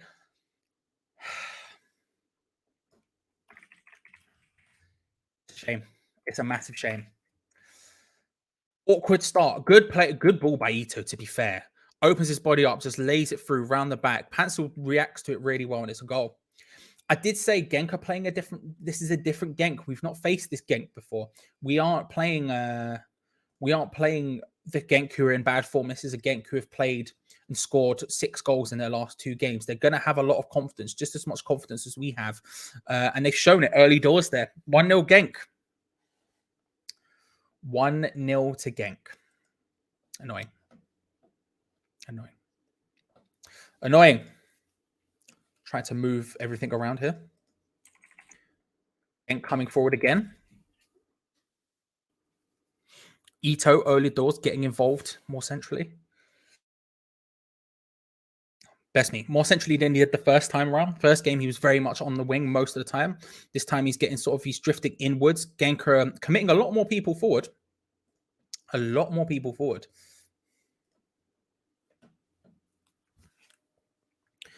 No ball dispossess. Masuaku forward to Antonio. He tries to lay it inwards to, I don't know who to. It was sort of in the middle of Noble and Lanzini. No one can get there. And it is what it is. Both Diop and Areola should do better there. Yeah. I'd want to see it again to truly judge Diop's positioning on the matter, but he does get blitzed past by Paintsel on the way, and then Areola gets a hand to it. You can maybe class him as a little bit unlucky. It was well, to be fair to Paintsel again, it was well hit, hits it hard, hits it low. It comes at Areola quickly. He manages to get a hand to it, but it just still ends up dribbling into the net. It's unfortunate, but you're not unfair. Not unfair. But then again, look, I did say Genk would score. In this game. I was fairly confident they would. They're in very good form at the moment. They're coming into this with a lot of goal-scoring confidence. You know?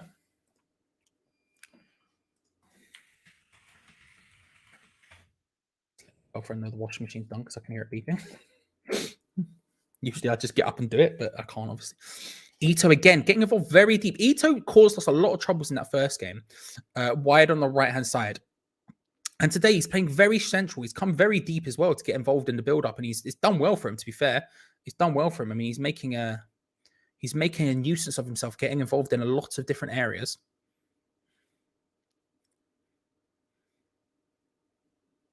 Some big drums in the background.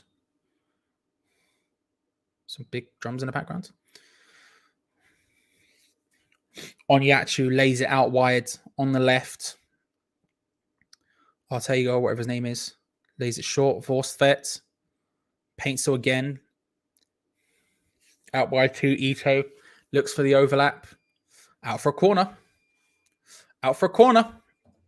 Moyes letting Genk score for their confidence before unleashing Bone. What a manager. Yes, Glenn. That's the kind of confidence I like. Everyone subscribe. Everything football. Glenn Kitely, he's a Don, but that's the kind of confidence I'm liking from not even a West Ham fan. I'd love to see it. Corner kick. Whipped in for Genk. Header. Ooh. Safe from Areola. Close. Almost 2. Oh no. 1-0 already. Meme Kit's 1-0 already, unfortunately. First goal conceded by Dawson Diop. I believe that's the case. We don't concede a lot of goals at all, to be honest. Another corner comes in. Header. And another save from Areola. Flip it. Areola, I tell you what, he's earning his money tonight.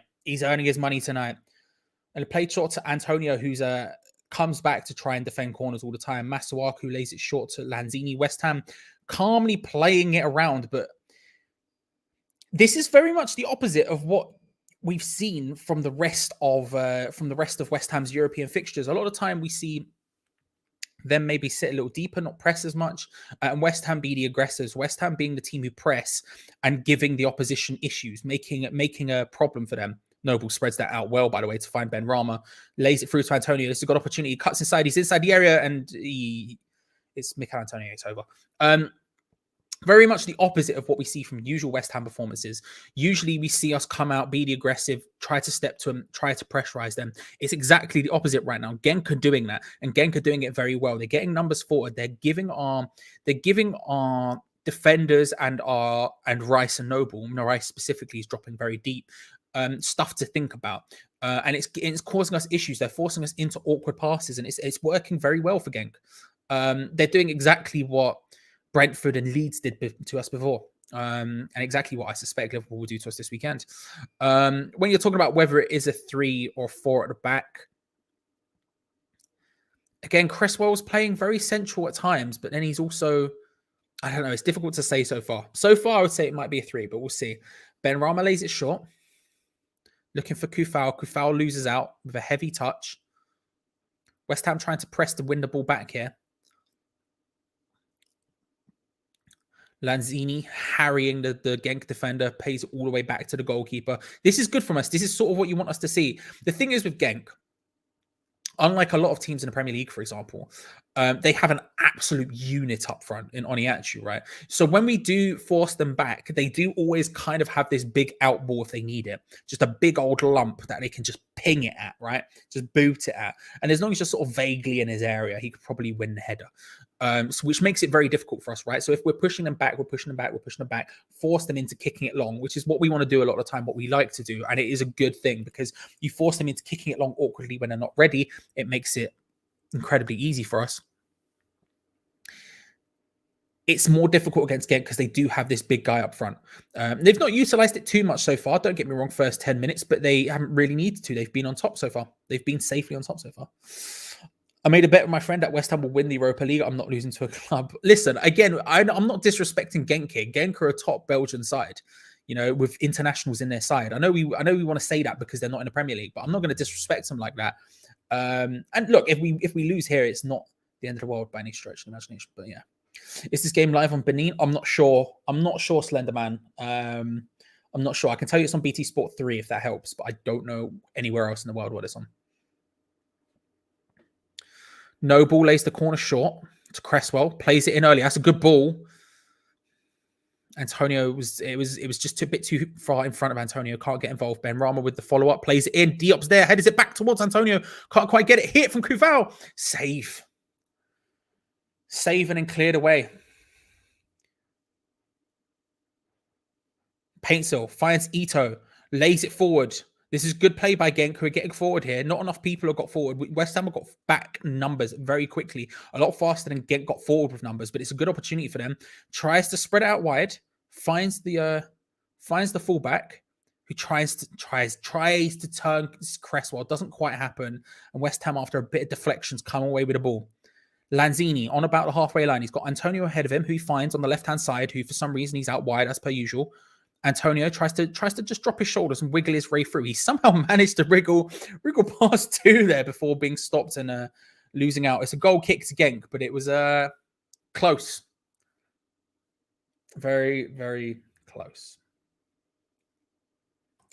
Look, I 100% agree that we're a better team. Don't get me wrong. I am 100% agree, and I still believe we're going to win this game. Look, 12 minutes in, it's too tight to call. It's too early to call. Sorry, I should say how this game's going to fully play out. I still believe we're going to win this game. I still believe we're the better team. I even said in the prediction that we would concede 1. So it's not going significantly differently than what we expected.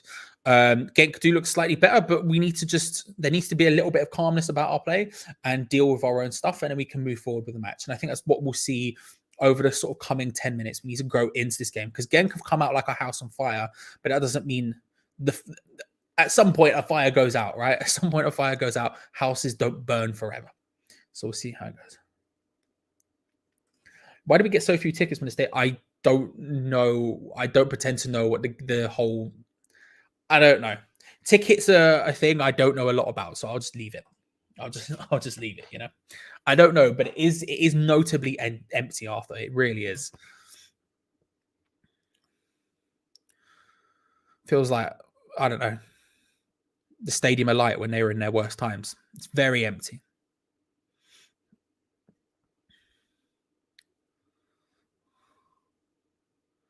This is nice play by West Ham. Nice little link-up play. It doesn't quite work out, but there were some nice triangles being formed there. And now Genk on the counter-attack with Ito, who's just doing well again, taken out by Declan Rice. That's an easy foul. Could be a yellow. I doubt it. Early doors, I doubt it, but it was a professional foul from Declan Rice there. Ito is looking really good, man. Consistently, he was really good in the first game, and he's looking just as good in this one. He's incredibly effective.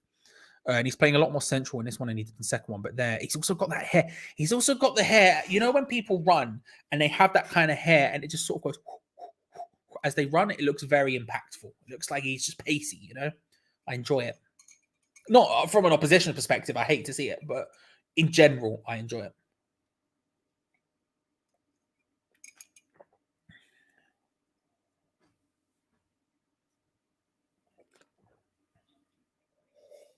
Free kick to Genk.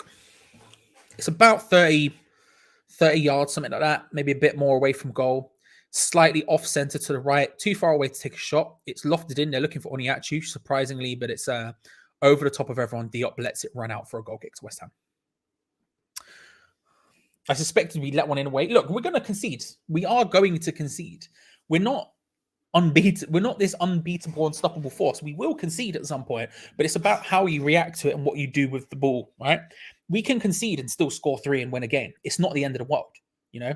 And we've got slightly better since the goal, but we do need to be wary of what Genk are doing here. We do need to be wary. Our boys are tired. I think Antonio's looked injured for weeks. I don't know what's wrong with him, but he has had very before. I don't know. He's been iffy all the time. He's not so far today. He's looked fine so far today. We'll see how that ends up playing out. But there's certainly some issues. Will West Ham in it? I believe we will. To be fair. We're playing counter-attacking.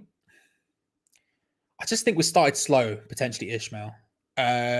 Potentially, you could make the argument that we're playing counter-attacking football, but I would say so far, we'll see how it plays out. By halftime, we'll know. But right now, I just think we're playing slow. Rice losing out there. And Genk get on a counter-attack quickly. Artiago tossed that triangle, little cheeky 1-2, doesn't work. But number 8 gets it, hits it. High and wide from Genk. But West Ham again. It's just complacency right now in that midfield area. It's just complacency. Declan Rice and whoever the other player was just like losing out there, getting frustrated, and then having to come back and defend for their lives as they counterattack a lot of. They're counterattacking pretty quickly, Genk here. It's a problem. It's a problem. 90s football Italia hair. Yeah. That exact vibe. Me, if I was actually had my hair free flowing and running about. Me, if I ran. Me, if I moved, which I don't do. I don't do. Why is Lash not playing? According to the chat earlier, it's because of concussion. Because of concussion, prof. We'll see how it plays out. I don't know the answer, Dilsey, but if anyone knows, let Dilsey know. Radio commentary, Dilsey's looking for. I can tell you it's on BT Sport 3, but yeah, radio commentary I'm not sure about. So if anyone knows, make sure to hit Dilsey up.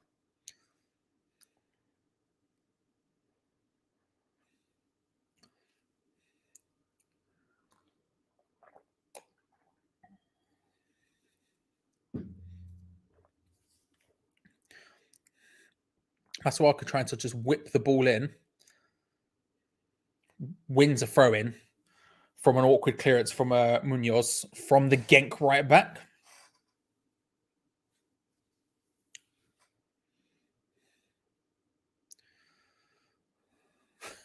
We have an awkward moment where we struggle to actually get the ball back. Love that. Cresswell steps up to take the throw. He's got Masuaku just to his right. Got Lanzini just to his left. Antonio's also there. Antonio comes short to collect it, as you want your striker to do. To come short from a throw-in next to the corner flag and collect it and not be in the area. Yeah. That's exactly what you want him to do. And West Ham lose out yet again. Genk play it out once more, looking for Ito on the right hand side. They found him. He's back near the corner area. The ball crossed in, deflects off Masuaku, and he actually does well to adjust himself and get his head on it, but it goes over. Ito, man. Ito. Are there any teams that currently in Europa that you don't want to face early in the knockouts? I'm not sure. I'd have to look through. But were Napoli doing really well in Serie A, I think they're in Europa League. I don't know how well they were doing in Europa, but I remember them doing really well in Serie A. I believe it was Napoli I'm thinking of. But to be honest with you, I'll take anyone. I'll take anyone at this point. Guess who's back? Back again. Pards is back. Tell a friend. This one, I was going to do the whole thing, but I've decided against that. Hi, DW chat. Good to see you, Mr. Pardew. Let us know sort of tactically what you would do to turn this mess around. Do you know what I mean? What you would do to change it. To be fair, West Ham have a corner right now. Decent position. Noble comes over to take it. Puts it in an awkward position for Genk to defend. It was a good corner, to be fair. One of our better corners to play. Lanzini with an awkward pass trying to find Cresswell. It doesn't quite work. Tried to chase back, and now Masuaku's sprinting back. Pencil's flying through. Ito's in the middle. Kufal's there trying to defend him. Ito mishits it. Wide for Genk. It was another good breakaway from Genk there, to be fair. An awkward by Lanzini. Loses out.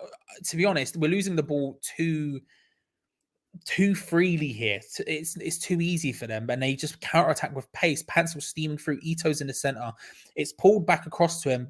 It's a little bit awkward for him to do, but at the same time, he ends up trying to hit it. He drags it wide. There was a defender and the goalkeeper to beat, so it's not like it was an open goal or anything, but a good opportunity for Genk to double their lead. And again, we need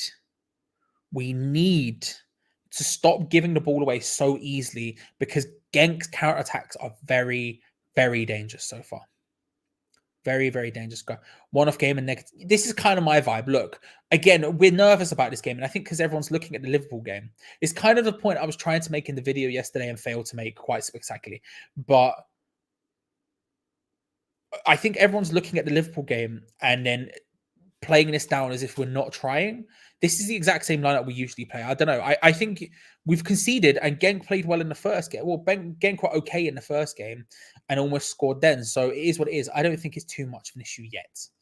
If Genk could finish, we'd be dead and buried by now. That is probably true. To be honest, I don't get why. I don't know either, Mr. Pardew. I really don't. I suspected he would have. For some reason, he's not there. Who knows? Again, we've committed to this game. We have played a couple of big players in it.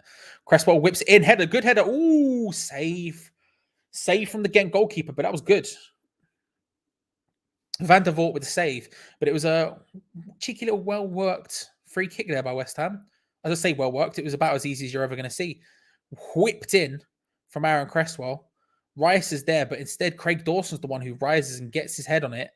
Forces a save from Van der Voort. It's well done by West Ham. It's a corner. I think he hits his shoulder. I think he hits Dawson's shoulder now. I'm looking at it.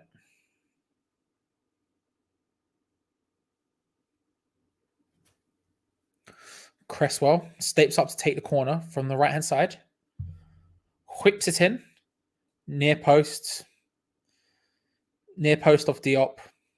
Goal kick. Not a good corner. Significantly worse than Noble's than one I just got taken.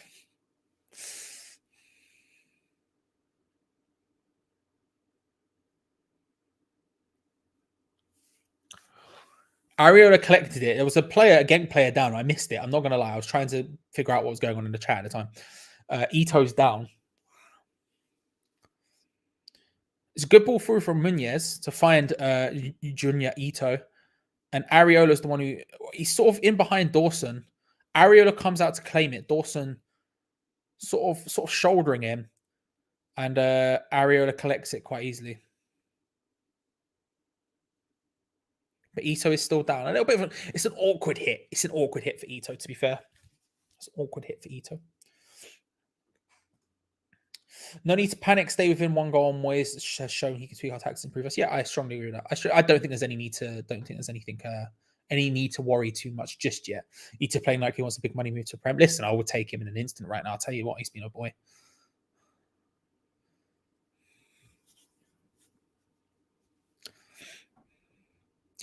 I'll say this, and this isn't to call you out specifically, Nemus, right?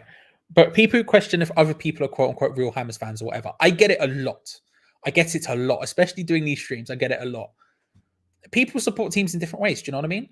Like Fo Sheezy, who's one of our mods at Hammers chat, who's sometimes in the chat, he will always predict we'll lose 1-0. Always, every single time.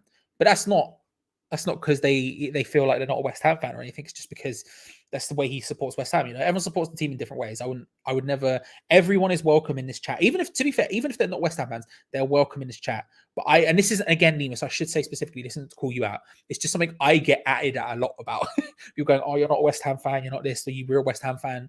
You didn't celebrate this enough. You weren't angry about this enough or whatever. I get it a lot. And I think people just support the team in their own way. You know what I mean?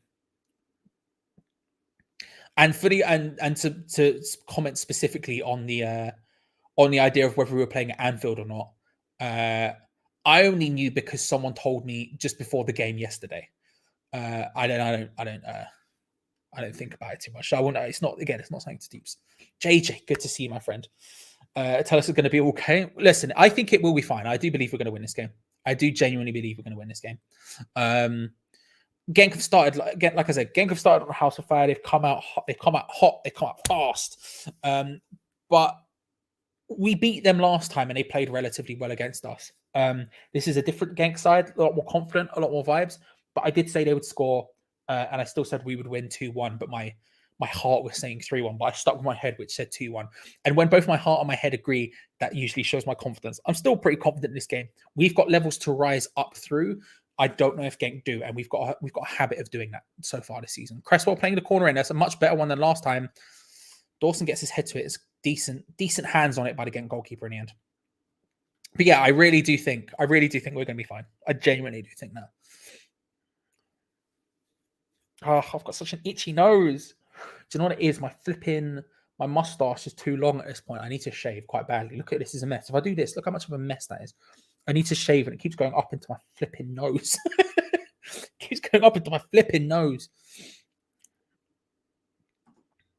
You're done. You're always about. You know what I mean? You know what I mean? The respect. You always. Also, you come with wrestling references. That's all I need. That's all I need. I've got a Kenny Omega shirt on tonight. You know what I mean? That's all I need. I'm a simple man. I see wrestling reference. I respect the person. Declan Rice playing the ball out. Genk are sitting very deep right now. Played out wide to Kufau. They've got basically every man back, Genk, here, apart from your boy Oniachu, and even he's sort of slowly making his way back. Cresswell with an early crossing just behind Antonio, moved a little bit forward. But frankly, Ortega nods it out, and it's a West Ham throw in a very dangerous position. Very, very advanced West Ham throw here, basically next to the corner flag. And in bad news for Genk, Ito has gone down again. This one wasn't under a challenge by anyone. He's just down after the previous challenge. He's holding. The team are coming on to help him here. Again, you never want to see people get injured. As much as this benefits us massively because he's been Genk's best player so far, it looks like he is going to come off. He gets his, basically when Areola came out, his foot ends up in between Areola's two legs, and it angles weirdly. It angles weirdly, and he certainly looked injured. And as West Ham went forward with the play, Ito ends up going down, not under pressure, just by himself. And Genk seem to be getting their sub ready to come on now. It's a shame for Genk and a shame for Ito, who's having a really good performance and putting himself on a good stage. But yeah, so, good for us. But you never like to see an injury. You never like to see a player injury. And also, he's got great hair.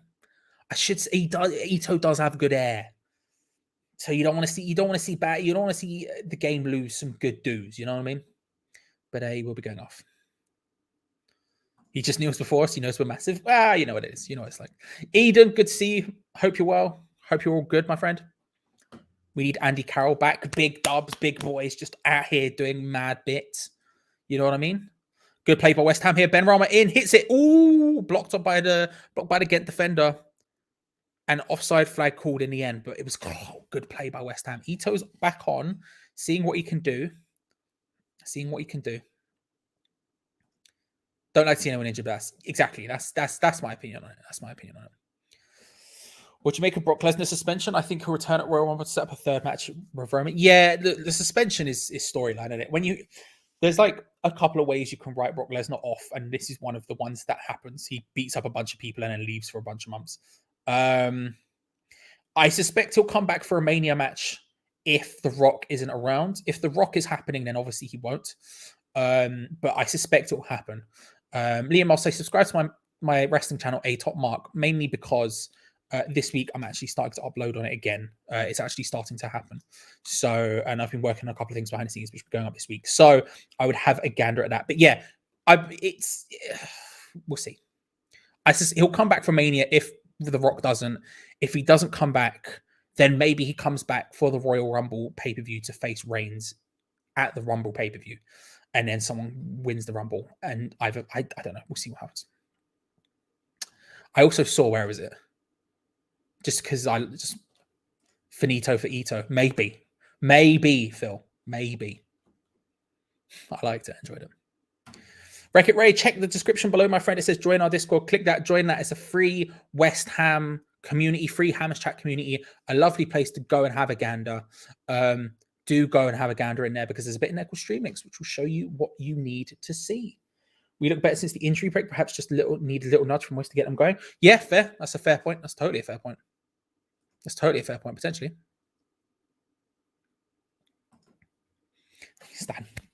Stan. Not the almighty, but by any stretch. Like Bobby Lashley, I'm not that at all. But still. I'll just take my hand. You probably heard it as well. I apologize if you did. Bloody hell at her.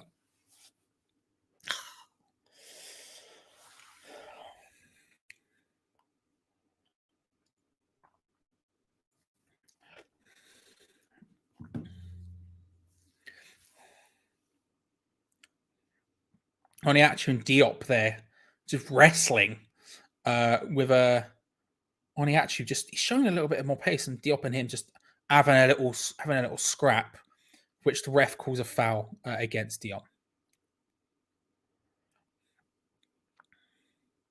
You got like Woody said. I think there's a level of the levels have stepped up for West Ham since the goal. I will say I do think we're playing a back four now, by the way, for certain. Ben Rama does really well to flick it over the defender's head and try to cross the ball in. No one could quite get there in time, but it was well thought of by Ben Rama there. Since the goal, we've stepped up ever so slightly, and then since the break, we've got a little bit better again. We're, like I said, Genk came out on fire, but that was their top level. We still had levels and gears to go through here, and that's always somewhat of a positive thing. Usually, when we're playing badly in other seasons, we look at it and we say, well, we could rise up a gear or two, but we don't really have consistency in doing that. We do. I'm thinking specifically about the Leeds game, for example, where first half Leeds absolutely done us in, doing similar stuff to what Genk were doing against us in the... specifically what Genk were doing to us specifically what Leeds were doing to us and what Genk were doing at the beginning of the game, right? They did very similar things. And then West Ham stepped through gears, hit from Genk, save from Areola, gets his hand on wide. I think it was going wide anyway, but it's good stop, good hand to it. Kufau tries to just hook it clear towards Lanzini. He gets turned beautifully there by I think it's Pantsil. Tries to lay it in. Oniachu deflects off him. Then number 8 hits it again. Just wide. Goal kicks West Ham. But in the second half of that Leeds game, we stepped up through the gears. We rose through the gears. Leeds didn't, and we ended up beating them. Now, don't get me wrong; it was a bit squeaky about it. It was a little bit squeaky about the timings of the goal and everything else. But at the same time, you look at it and you say, well, this feels similar to that. You know, they have come out. Genk have come out and they've looked very good. They've pressed us early. They've worked us early. They've done well. But at the same time, this feels like Genk's top level. This doesn't feel like Genk when they've still got stuff to do. This feels like Genk when they're at their best, whereas we have those gears to go through. It's about for us finding those gears, slowly working the momentum up, whirring the machine into place to where we can do some bigger bits and punish them for it. Because for all Genk's good work in the first half an hour of this game, and again, they have looked good, they've still only scored one. and a better team probably would have got more than one. Now, that's not too much. That's not a diss to Genk. They're obviously beating us right now, but you'd look at it and you say a better team probably would have scored some of those other chances that they've had. And so at that stage, you say, all right, well, if we can raise our levels a bit, we're only 1 goal down. This is easy. This not easy, but it's very, very doable, very achievable. It's not anywhere past what we could be doing. You know what I mean? You know what I mean?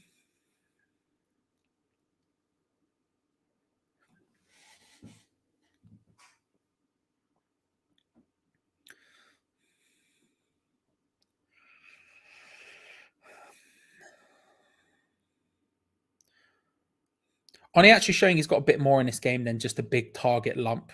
He's doing all right. He's reminding me a bit of Andy Carroll, to be honest. Andy Carroll always used to get sort of labelled as just a sole big man who could just head at the ball and everything else. And don't get me wrong, he was obviously very good at doing that. But he always got labelled and sort of diminished as just that. Whereas actually, when he had the ball at his feet, he was actually pretty good at it. He just wasn't very quick. And Oniachu was reminding me a little bit of that. He's getting involved in the play a lot deeper, spreading the ball around, playing very similarly to how Andy Carroll used to play. Free kick to West Ham on the halfway line there for a pullback on Manuel Lanzini. I tell you what, David Moyes does not look happy, does he? David Moyes does not look happy, does he?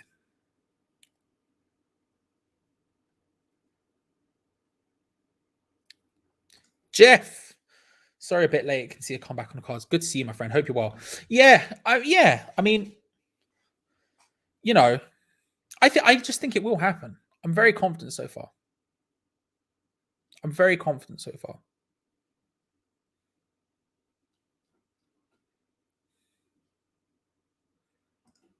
subbed at Mark. Thank you very much, Liam. Thank you very much. There's one called Watch Wrestling, which is pretty good.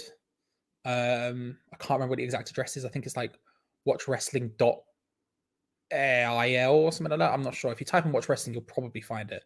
And that has everything on there, including live Raw and SmackDown, but everything else, AEW, New Japan, whatever you're into, all random independents, boxing, MMA, it has everything on there. But that's pretty good. I haven't looked it up in a while, though, because I've been watching everything legally like a mug. Is there any wrestling left in WWE, Charlie, from what I've seen nowadays? It's just ring arguing. Yeah, you're not wrong. There's a reason why their views have gone down massively, Alan. I can't lie to you, mate. I can't lie to you. Which is why I'm thinking about doing watch-alongs for it, because to be honest with you, I don't know if I could be asked to watch Raw and SmackDown most weeks. Not live, anyway.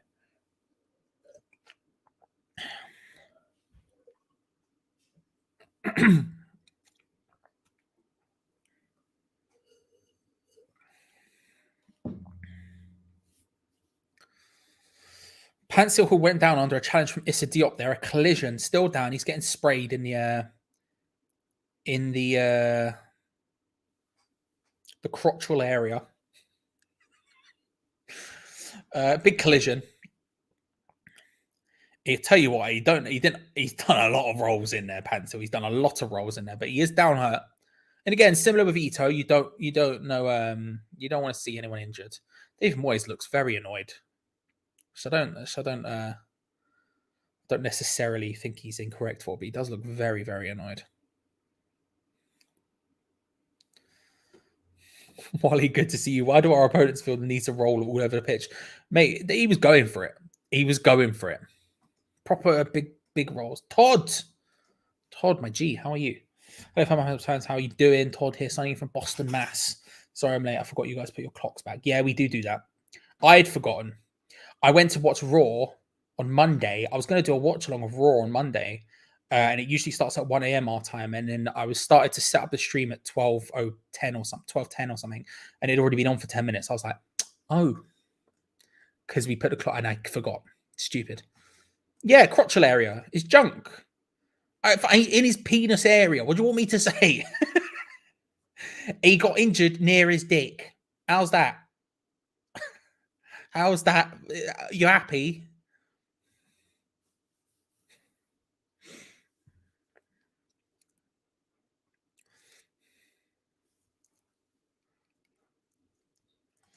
An early baby bell, Jeffrey. First of all, hello. I'm all right. I'm not too bad. An early baby bell. We do. Remember, we have one. We have one baby. Hello. We have one. Did you just hear me shouting about penises? Yeah, sorry. Apologies. We have my girlfriend now. I have one baby bell. So we're going to have to pick and choose what time to have it. You know what I mean? We have to go pick and choose. And is it too early for the baby bell? I think it might be a bit early, but we'll see. This is a good opportunity here from West Ham. Antonio hits it, blocked. He swazzed it with his weak foot. Yeah, throw it. Oh, good throw. Thank you very much. We now have a second baby bell, ladies and gentlemen. Do we go in for one now and then one in the second half? Is that what we do? If you say baby bell, if I'm seeing support on the baby bells in chat, I'll get it going. I'll get it going. He's not great at ball retention. I can't lie to you. He's not great at it. He sort of goes for it from range, and I'm just like, it is what it is. I don't fault Moisey. I've not like to travel on Belgium for I've heard Belgium's pretty nice, to be fair. I don't know what its winter weather is like, but I've heard Belgium's pretty nice. I wouldn't mind going Belgium. I wouldn't mind going. One in each half, I guess. Go for it. Yeah, bring on the baby bells. All right, we're going in. Baby bell numero uno is getting got.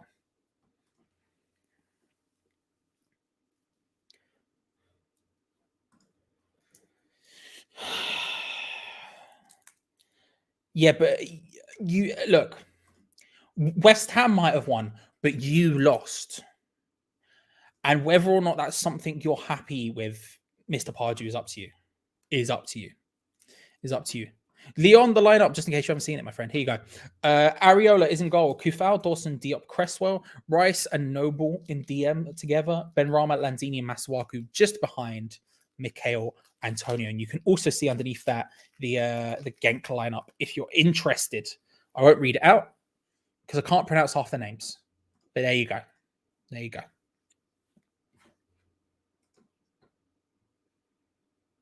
Ooh, Belgium has a great techno scene with a boot. I back that. With a bump and flex. That's garage. That's not techno, Charlie. Here we go. We're going for the full. Look at that. Let's get that in there. Come on, camera. Focus. Camera, focus. Oof. You'd love to see. Have you just stolen the duvet? You just stolen the duvet. I'm fuming about this. I was going to use that for my toes. Gavin just walked in and stole the duvet from there. I had the duvet on the sofa. I was going to go get it at halftime so I could keep my tootsies toasty, but no, it's been jacked from me while I was opening baby bells. Disgraceful behavior. Antonio, good defending. Bounced him away there. Declan Rice looking a bit awkward on the ball. Plays it out to Kufal. Back to Rice by the right-hand corner flag here. Trying to just play the ball around. Trying to find space to maybe whip a cross in. Forced all the way back to Mark Noble here, who's basically on the halfway line. Diop is calling for it in space. Instead, he has to lay it back once more again.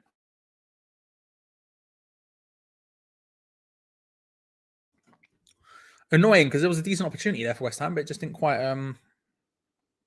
So what happens if you look at good defense? You can turn what is a promising attack into just quite a disappointing move through the ranks instantaneously. You know, yeah.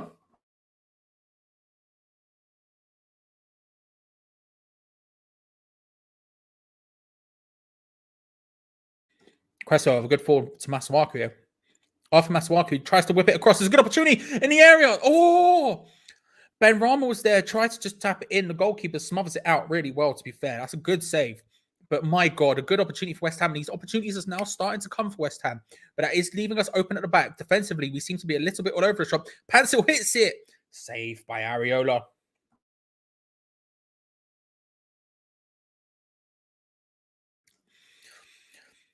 Benrahma almost getting the goal at the other end, and then Genk instantly counter-attacking. Pencil cuts inside on Craig Dawson, who's trying to show him onto his weaker foot and tries to just bend it in.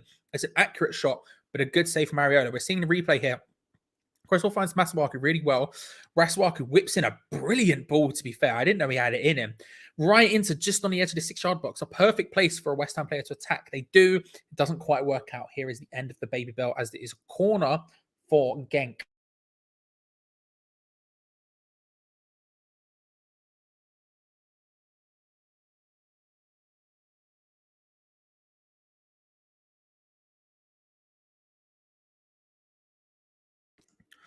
Sufal charging down the right-hand side with the ball.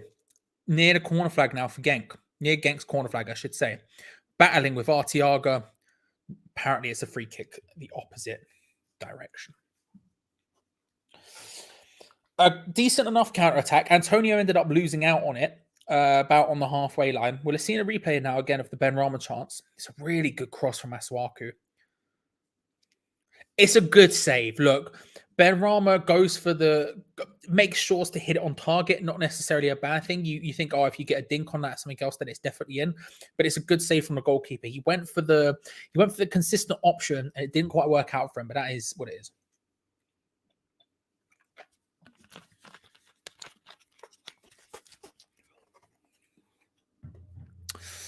That Dawson Diop partnership will look completely different in recent weeks. They're very. Oh, this is another good opportunity for West Ham. Benrahma lays it short to Antonio. Pass it across. Antonio. How's that not gone in? How's that not gone in? An unreal opportunity for West Ham here.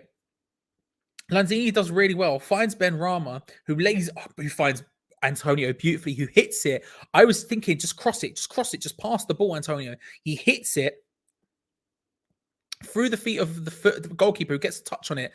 And then Declan Rice, who's charging through, it's about to go over the line. Declan Rice is about to touch in, and the Genk defender does absolutely brilliantly to stop that from going in off the line from West Ham there. But another good opportunity. West Ham are starting to knock on the door a little bit here. Antonio's not having a great game. I can't lie to you, but that's a problem for another time.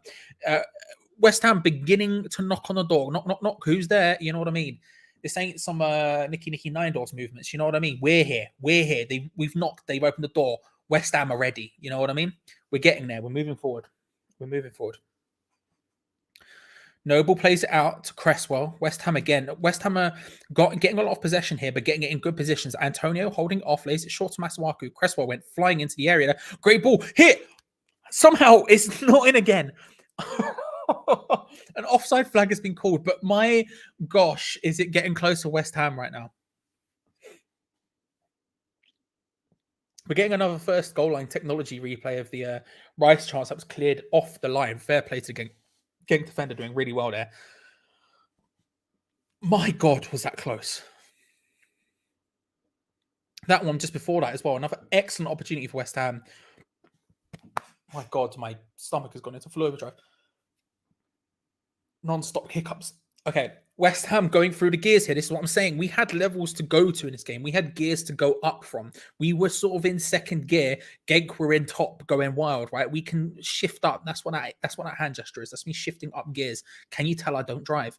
We're shifting up through the gears now, trying to make something happen, and it's looking decent. What I was saying before, they're very exposed right now. Very, very exposed. Genk are attacking down the wing positions a lot of the time. They're getting a lot of joy down the wings with quick counter-attacks, pinging into those areas behind the fullbacks who are committing themselves very far forward for West Ham. Kufau and Cresswell committing themselves very far forward, and that's leaving them very exposed with fast players running at them. They don't look very solid at all. They're looking a bit shaky. It's an issue. Next goal crucial. If we get it, I think we'll have enough momentum to win, but if they get it, it'll be second. It will be tough. Genk will want half-time now. Strongly agree with everything you just said there, Alan. Benrahma finds Antonio just inside the area, outside to the left-hand corner flag, tries to whip it in. No one there. Kufau tries to pull it back across again. No one there. It's a lot of nearlies for West Ham right now. A lot of nearlies.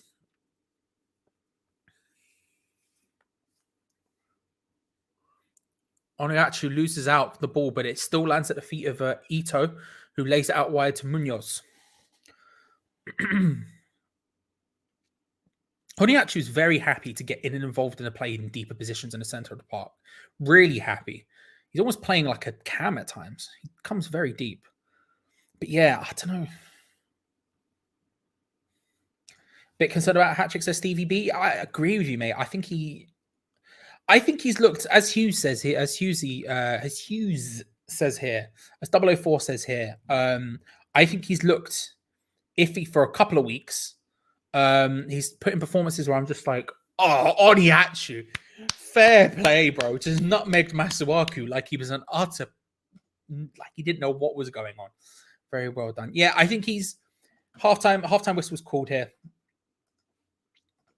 Halftime whistle was called as Oniachu mugs off Masuaku like nobody's business. Yeah, Antonio's looked a bit iffy for a while. Towards the end of that game, towards the end of that half, he started to get into better positions, but a lot of the time he's been drifting out wide, and it's just not been effective at all. It's just not been effective at all. But as the halftime whistle goes, it is Genk 1, West Ham United 0. Frustrating. Levels are certainly lower. Again, I did say we would concede, so it's not like I didn't expect us not to concede.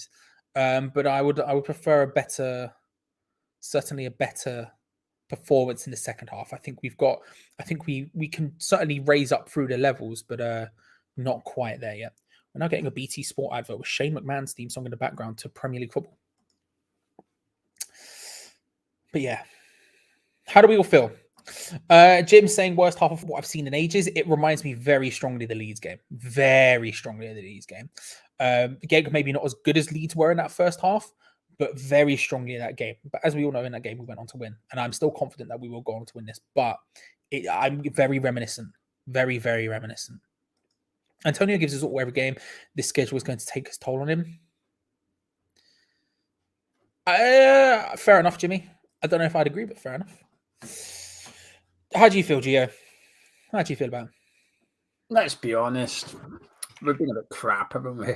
Don't know. No, it's not a good night. That's one of our worst halves of football for a long time. I was just saying that, it reminds me so strongly of the Leeds game. And I think as within the Leeds game, we went on to win that because we had gears to go through. I think I look at the way Genk are playing at the moment and I'm like, do they have more than what they're giving right now? I don't know if they do. Don't get me wrong. If I felt like I could see Genk having an all sort of dominating performance, then potentially. But they're playing counter-attacking football and they're doing it very well. But this feels like the best they have to offer. Whereas we feel like we know we have several levels we could go through. We could get to several gears we could step up to. And like the Leeds game, I think there's an opportunity to do that. But I don't know though, because the Leeds game, I was quite confident. I come on to you and I said we're still winning because I thought we were doing quite a lot right. We were just not quite clicking somewhere tonight. I don't have that vibe tonight. I think with Leeds there was more right than wrong. Tonight I think there's more wrong than right. I think there's too many poor individual performances, and to be honest with you, I think the manager has got the formation wrong. I don't get it. I don't get the formation. I think it's not great. I think it's contributed a lot to our poor performance in the first half so far. I mean, it's still 1-0. We're still in this. Can we win? Of course we can. Will we win? We probably will because we have better players. It's as simple as that. We have better players, and if we get our finger out and we sharpen up a little bit and we can sort out the issues, because there are a handful, then we can go on and win this game, and we probably will.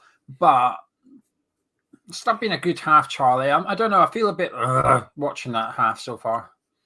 I guess one of the ways I would word it is, if you're a Genk fan watching it, you probably think you can go on and win this game. If I was a Genk fan, I'd be worried because they've missed a lot of chances. They should be 2-3-0 up at halftime. We should have got one. We should have scored one as well. But they've had a couple of big opportunities to extend the lead. And we've been on that end of it as often as West Ham fans. We've gone to go up, missed a few opportunities, and we know what happens. You pay. You then go 1-1 and then you go 2-1 down because our team just eventually comes over the top of you. So I do think they've missed their chance to win this game, actually. Even though they're still winning, I think they've blown it. The last 10 minutes of that half, I thought we started to get a little bit better, control the game a little bit more. The defense seemed to be a bit more organised. We're doing a bit better. We improved as the half went on, but Jesus, the first 15 minutes, Charlie, they were all over us. They were. I'll be back in a minute, but before I do that, hello, Peach. You all right, bro? Hope you're well. I'm back in a minute. All right, cheers, Charlie. Right, live chat. Let's have a shit chat. Craig's agreeing with me, and that's why I'm only clicking on your comment, Craig, because you're agreeing with me. He says he agrees with me. Wrong formation, wrong players, a big bollocky to follow. So says Diop's having a poor game. He is, but I tell you what, he's playing in the wrong position. He's playing on like a right centre back position. It's not where he plays. it's the equivalent of playing Masuaku right back and getting annoyed that he's not playing very well. Saying that Masuaku's playing left wing back and not playing very well, is he? Yes, Stevie's right. Chances for chances, we deserve to be at least 2 goals down. I agree with that. I think we should be a couple of goals down, but we're not. It provides us an opportunity to go on and win the game. Morris won't stand for that. We've got a few big boys on the bench, and that's the biggest problem with me so far, is that it would have been nice to have seen Rice come off the pitch. We probably still need to take Rice off the pitch, by the way. I think needs to calm down, doesn't he? Booked, and then he made a couple of silly tackles that he really didn't have to make. He's a bit wound up in there. And I think I wouldn't be surprised if Rice gets hooked just for his own precaution, if you like. I don't think Rice will get sent off. He's good enough, confident enough. He's clever enough not to get sent off, but he just needs to be a little bit careful. He looked a bit frustrated midway through the half. And it's not like Declan, actually. Each why I say he doesn't understand formation. It doesn't. If it's not broke, don't fix it. James says that this is the first time in a long time he's seen West Ham arrogance. These players are too confident in not putting in the effort. The thing is, I think some people are. I think they are actually putting in the effort. The funny thing, I'm never actually. That's the one good thing, I guess, when we play poorly, like we have in first half. I don't watch it and think we're not trying, because I don't feel like that. I just think that some players aren't playing very well. I think this person is right here, Key. Wrong team. Noble's too slow. Masuaku's out of position. Diop still in dressing room. Rice trying to do Souček's job, and I think that's quite a good point. I think Noble is too slow. One of my friends I spoke to during the first half, whose opinion I quite like, I speak to him a bit about West Ham, and he said that the reason we're playing 3 at the back is because of Noble being too slow. And as the game goes on, it's hard to disagree with him. It's hard to say that that's not why Noble. That's not why we're playing 3 at the back. Don't know why we've changed it though. I would still have carried on with the 4 at the back. You know, we've seen Noble play centre midfield against Man City, Man United. He's looked all right, you know, so I don't see why we've changed it. So he's struggling, isn't he, Martin Noble? The one thing that really got on the one thing that annoyed me the most in the first half, Martin Noble taking the corners. Why is Martin Noble taking the corners? I understand it's because it's on the left and he's doing the in-swingers and stuff.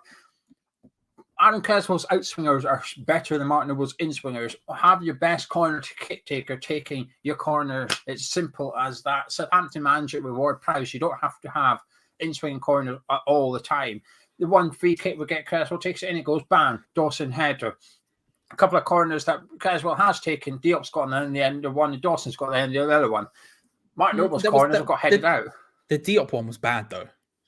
Yeah, that was at Diop's feet at the near post, whereas, and I don't disagree with you, but one of the Noble's corners were significantly better than that, the Cresswell corner. Yeah, but then why is Diop shooting? It's come short. He's got on the end of it. Because it was a bad corner. I don't think he was probably looking for his feet. Flick it into the box. Try and flick it towards the 18 yards. Oh, yeah, but it's a Diop. I don't know what kind of madness he's going to be able to do.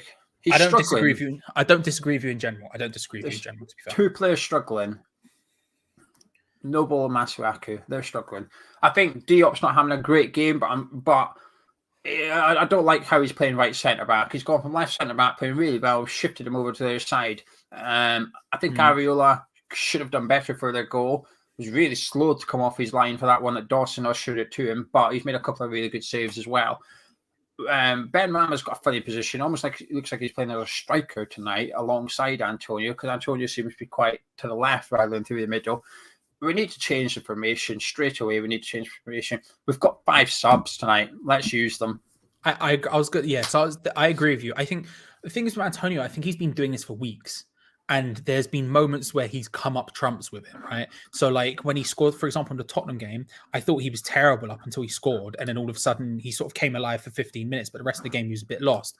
I think in this game, again, we're seeing similar stuff. And there's so much, he's wide all of the time. And I wouldn't mind so much if, say, we had Souček or someone like that who can create problems in the box with their head. Then it's not the end of the world that your striker comes out wide, doubles up, creates a bit of pressure, finds some space. But we're not getting that. We're not getting anything anywhere close to that. He's just coming wide, and you look in there and you're like, okay, well, Let's hope we can somehow find directly Ben Rama's forehead. Otherwise, it's not going to happen. You know, it's very frustrating to watch. But I agree. I think Masuaku's just like, I think the formation, what I'm seeing from the formation, it seems to be our 4-2-3-1, but it seems to be our 4-2-3-1 where our striker is just moving all over the How shop. is it 4-2-3-1? No, this is what I'm saying. Where Masuaku is just all over the shop.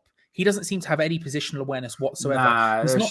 No, when we rest, that. when we're in the attack, especially from goal kicks, for example, you see it a lot. When we're in that position, Masuaku is essentially in line with Lanzini and Benrahma in that kind of area, right? But when we move through the attacking play, when the ball is in transition, when the ball is just in play at all, Masuaku just seems to be here, there, and everywhere. Antonio's drifting out wide, so Benrahma's taking up the space that he's vacating, stepping forward, because he's the one who's sort of playing more central than Lanzini is, to be fair.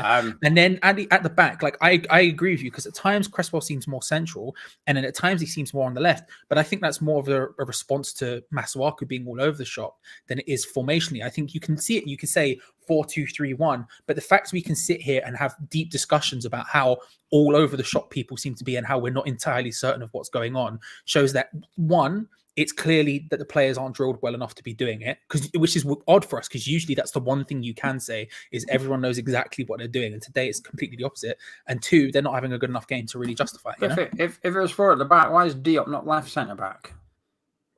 You tell me, bro. Because it's 3 at the back. I'm telling you, it's 3 at the back. That Masuaku is just not playing well as a wing back. He keeps going inside as well for some reason. That's potentially also the point. But then where's Antonio? Is he playing on the left wing? I don't know. This is what I mean. That's what I mean. There doesn't seem like, I do genuinely believe it is the 4-2-3-1, only because there's been times where I've visibly seen the actual formation. Like, you've seen it, but like, they don't seem to be in any sort of cohesion whatsoever. And that's the bigger problem. When they attack, when Genk have counterattacked against us with pace, Cresswell and Soufal are getting caught so far forward that they're just pinging it into those spaces behind the fullbacks, and they're just exploiting it. They're just destroying it right now.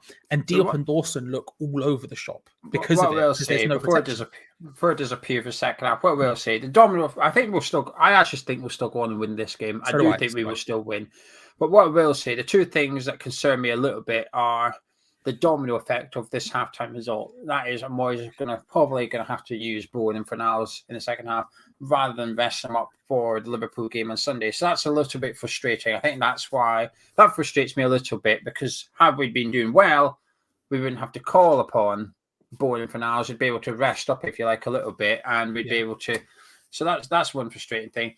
But I do think we'll go on and win this game, because we do have better players. We have better players than them, but we just haven't seen it so far in the first half. And we'd almost have to do something drastically bad to be worse than we were in the first half. We gifted them chances, which is not like us. Can't see us repeating that in the second half. And our chances have come through set pieces, unsurprisingly. So I would expect us to try and bombard them a little bit, because the only way of getting corners is by attacking them. So I can see us almost having a plan, which is if we have to take corners and free kicks, we'll take it, because then we're dangerous from them. What's your score prediction for the full-time whistle while I'm here? I said 2-1 before the game. I'll stick with 2-1. Yeah, I said 2-0. Obviously, it can't be that. So I'm going to go for 2-1 as well. I do think we will. I think we'll sneak it. I agree. But right, I'm off to watch the game, Charlie. I shall catch you in a bit. All right, I'll see you at full-time, Gio. Remember, if you want to see more from Gio, he'll be live once again at full-time for the review of the game. And if you're only here for the build-up, you're only here for half-time, and thank you very much for coming. Remember, we do watch-alongs every single match day. We are here from half an hour before kickoff doing a watch-along, an hour before our pre-match stuff starts, and then here throughout the entire game up until full time when Gio and Gonzo obviously do their live review. And hey, it's the beginning of the month, so now's the best time of the month to look at Patreon, patreon.com/HammersChat. Something you should look at, link in the description below if you're interested. The earlier you do it, the more bang for your buck you get, because you get charged when you join at the first of the month. Patreon.com/HammersChat. But make sure to subscribe and like the video while you're here if you're heading off for the second half, which will start momentarily. Thank you very much for coming. We genuinely massively appreciate it. We're on 195 likes. We're at almost 200 likes, people. We're almost 200 likes. That's a big place. Big place, my friend. Right. Second half about to get underway here between West Ham and Genk. Genk 1-0 up, riding high. I would like to get your final match score predictions. Let me know how you're vibing. Let me know what you're feeling. What do you think? What do you think your final score predictions will be? Link in the description below. You click join our Discord. In there along the left-hand side, there's a bit called Stream Links. Completely free to join. West Ham community, Hammers Chat community, lovely people. Go get involved, and there you'll find what you're looking for, my friend. Second half is about to get underway here in Belgium. And we are underway. Get underway. It's 1-0 so far. Can we get a big comeback? I think we can. We'll see what happens. What's that? Topless Charlie for win? No, Scott. As per usual, I would dare not destroy the rest of the world. I wouldn't dare put it on other people. That my God. Genk early doors trying to get in and around West Ham's area, who are fighting for it. Declan Rice screaming out, trying to do something, can't quite. But West Ham have so many people back.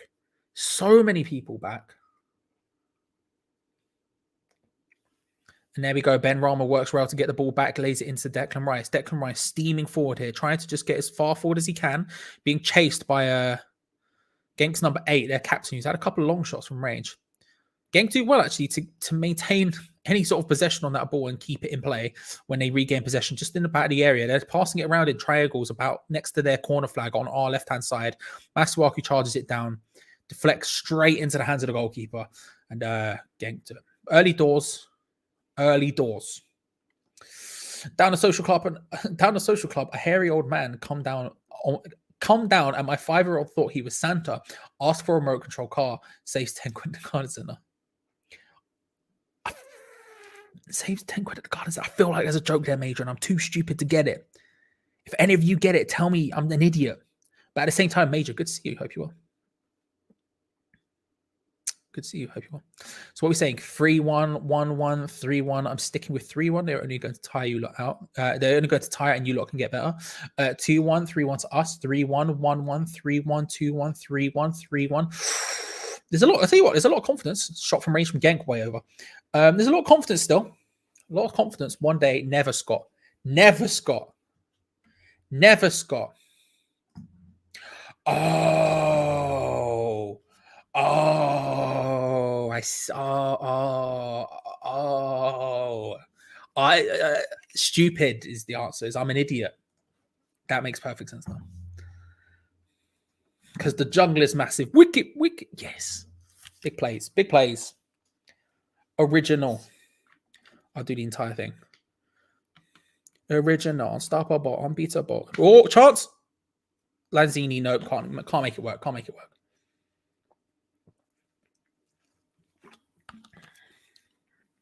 Oh, Mark Noble. Beautiful little flick there. With Kufau, who's 1-2 with him, just a little bit too far ahead. Another good opportunity there. Cresswell getting far forward, lobs it in. Antonio just underneath it. Kufau lays it back across the area with his first touch. Lanzini's there, as is Antonio. And Lanzini can't quite get on the end of it and put it in, but it's close.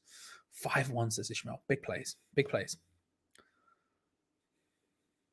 Noble shouldn't really be playing anymore. I don't know if I feel like he's had that bad a game.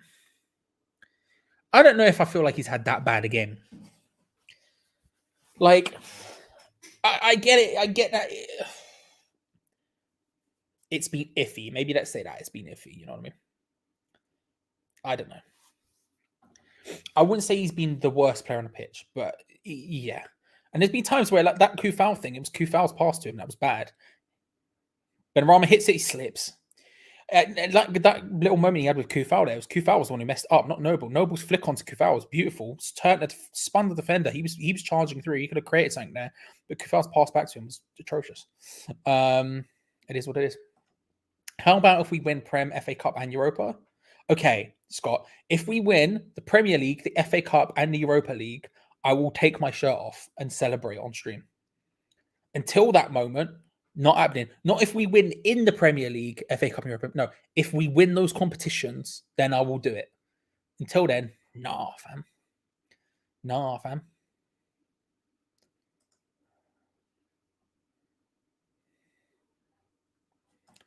Not a joke. You see 10%. Yeah, see, this is the thing. I'm an idiot. I'm a moron.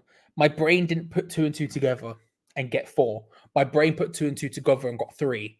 I was short. You know what I mean? Issues. Stupid. I never went to see Santa as a kid. Sad times.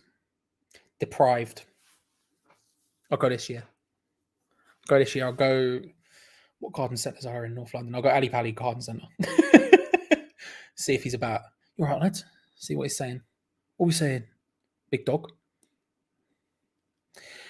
West Ham trying to knock on the door again for Genk. Can't quite find the final pass through, but they're in and around the area trying to make something happen.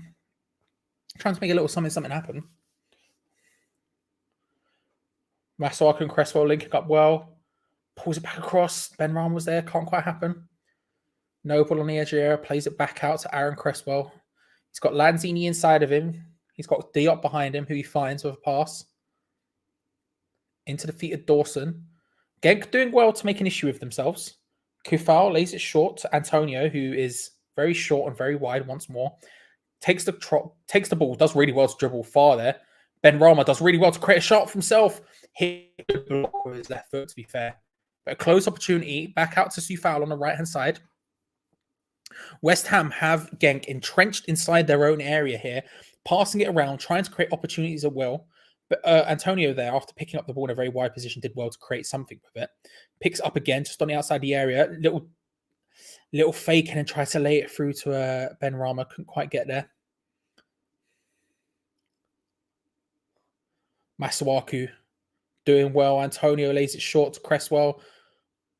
Referee waves play on the foul of Antonio. Cresswell trying to find any sort of cross, but Antonio's not in there. Look, Antonio's not in there, so who are you going to cross it to? You're going to cross it to Lanzini, Ben Rama, or flipping Sufal? Oh yeah, those well-known headers of the ball. And Antonio's just wandering about as per usual. Fam, I don't want to criticize him because I feel like the thing is early doors on this channel. My entire personality was basically anti-Antonio playing football. And I don't want to sit here and criticize him more than I have to. And I always have to think to myself, am I criticizing him too much? But in that scenario, Cresswell had the ball and he was looking up and he had like 15 seconds where he could have got that ball into the box. 10 seconds, let's say, where he could have got that ball into the box where he was just standing and waiting and looking at his options. And he looks in there and he sees Ben Rama, Lanzini and Kufal, none of whom are particularly great headers of the ball. In fact, I wouldn't say they're good headers of the ball at all. None of them making great movements or anything. Stood in a perfect line across and you're like... This is West Ham at their worst from last season. That kind of just like lack of dynamism. Just like, come on, man. I want Antonio in there, giving him options. It's annoying. It's annoying.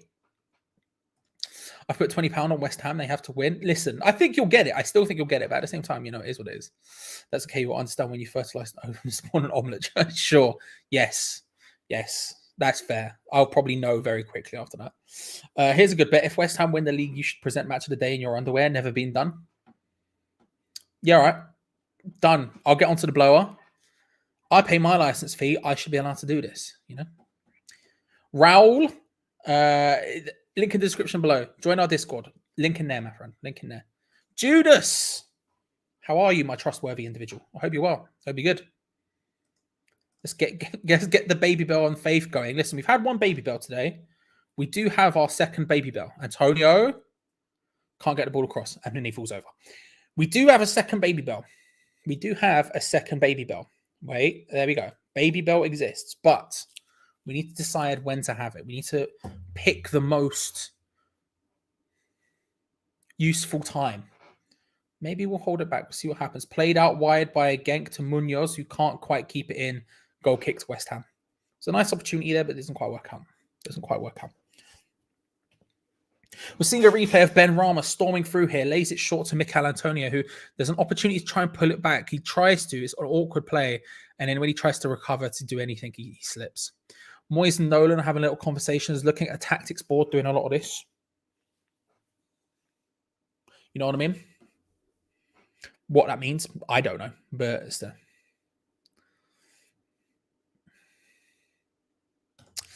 Did you see me in Mad Mads? I did not. You said, right, was this on Instagram, you said? Because I don't have access to the HD Instagram, nor do I have Instagram. I can try and find it, though. Someone else runs our Instagram. I don't know who it is. I don't have any interactions with them. Instagram scares and confuses me.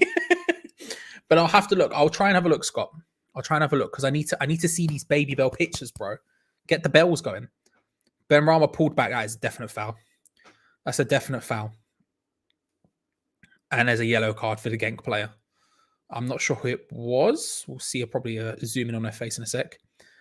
Forstveld, I think it was Forstveld. Oh, someone told me how to pronounce it earlier and I've already forgot. But it's anyway, the point is he gets a free kick for putting back Ben Rama.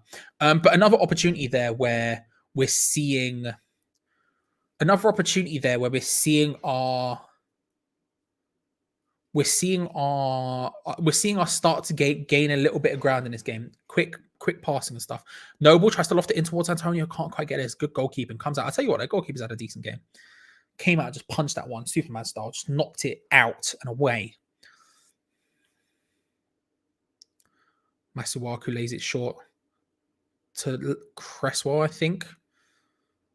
West Ham recycle possession after it doesn't quite work out.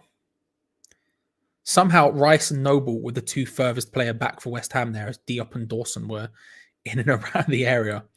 And now Genk on the counter-attack. Again, they don't have the numbers. West Ham have so many people back. This is what's been surprising most about Genk counter-attack. West Ham have been pretty good in the transition from attack to defense in terms of numbers. That's a good ball back to Onyachu. Can't quite find him. Close from West Ham. Close from Genk, and West Ham managed to work it out. But my God, that was close. This what's been impressive about Genk's counter-attack is West Ham's transition between attacking and defending has been pretty decent in terms of numbers. They've got back relatively well and their positions have been okay-ish. But Genk have made the most of their opportunities and you've got to respect it. But opening 10 minutes of the second half, West Ham certainly looked a better game. It's a much more muddy game. A triple substitution from West Ham incoming, bringing on the big boys, Fornals, Bowen and Souček. Like I say, West Ham feel like they have gears to go through in this game. Genk don't. And we'll see what we got. But Bowen, Fornals, and Souček are on their way. What baby bell with that? What are you looking at? It's just your original baby bell. Your original baby bell. No difference. Just the original, the good stuff, as it were. Charlie the Goat Leonardo. Thank you very much. Deeply incorrect, but I appreciate it, my friend. I appreciate him.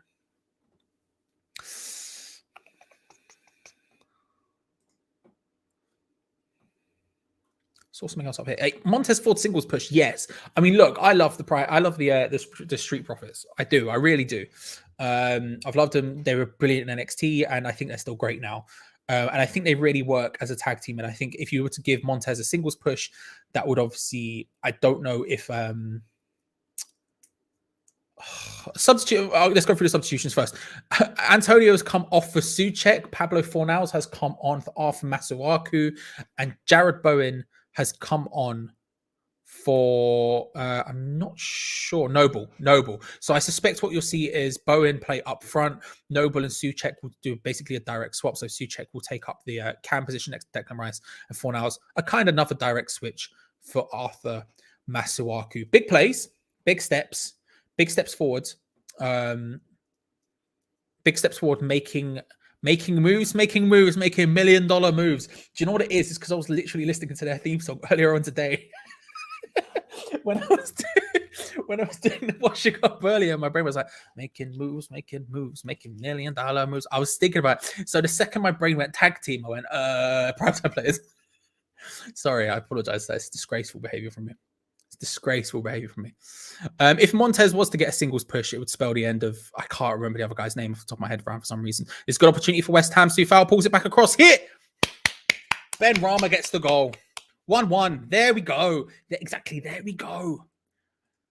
We'll take it. Far from... God, that was a call from the commentator who just screamed at last penetration. There we go. 1-1 is the score. My God. We'll take it. All of the big boys have come on, and instantaneously we've seen results. Lanzini, beautiful pass into the path of Kufau, pulls it back for Ben Rama, who's in all of the space, and he just slots it through the goalkeeper's legs. He's had a good game, to be fair, against goalkeeper today, but he's just slotted it straight through his legs from range as well. Beautiful goal by West Ham. 1-1. Game on. And Jared Bowen in a significantly better position in that counter-attack than Antonio has been the entire time. The entire time.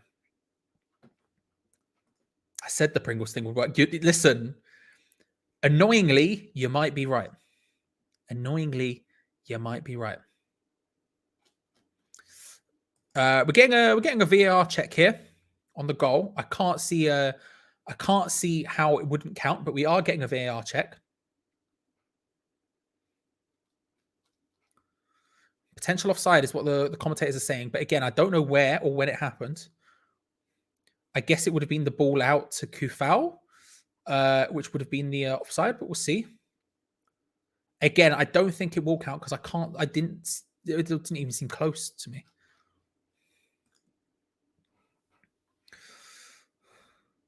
VR check over. Goal. 1-1. 1-1. Look at the chat again now. Where are we at? Get that second Baby Bell inside you. Is that a second early Baby Bell? Are we going early Baby Bell again? I mean, 60 minutes isn't that early, to be fair. Are we seeing Baby Bell number 2, people? Is that what we want? If that is what we want, if you want to follow Mr. Pardew, and he's a tactical genius, so I would respect it. Let me know. Because if so, we'll go in. We'll do deep in. More deep in. And while we do that, Montez Ford and... What is his name? What is his name? Lanzini hits it. Save. Good save. What is his name?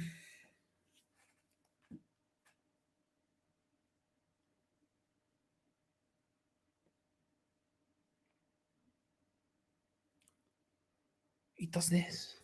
Angelo Dawkins. Thank you. That was the most annoyed I've ever been in myself. I've seen him. I remember him being a singles guy in NXT before Montez even joined up, and I was like, and he was still doing all this. Angelo Dawkins, thank you. I think a singles push for Montez to finish off what I've been trying to say for like half an hour. It feels like a singles push for Montez would spell the end for Angelo Dawkins. I don't know what else he would do. Dawkins, thank you, Glenn. Thank you. I don't know. He would probably fall down the card pretty quickly. As much as I don't think you should break him up. I think if you do have a Montez singles break, I think that's fine. But I don't think break him up because I think Dawkins' best role is in this team. He's never seemed like someone who's going to set the world on fire as a singles competitor, but as a tag team, he works really well. But we'll see what happens. Ben Rama goes down just on the edge of the area. No foul says the ref. Genk doing well to keep possession of the ball under heavy pressure from West Ham. Declan Rice wins the foul. Let's have a look. Craig Dawkins, Angelo Dawson. It's going to be a problem, isn't it? I have a stream. Yes, where all fans of all people could watch the game for free on Discord. Be like Moyes with a triple sub. Eat that Baby Bell. Let me have a look because I didn't see the Baby Bell. Baby Bell time. Too early, says Alan for the Baby Bell. Okay, thanks, Pards. The F is a Baby Bell. What are you saying, mean kid? It's a Baby Bell, bruv. It's cheese. It's a little mini cheese wheel that comes in wax.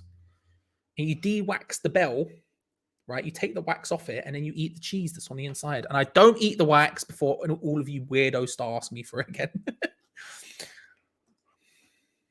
We're seeing more bells than not right now. How about this?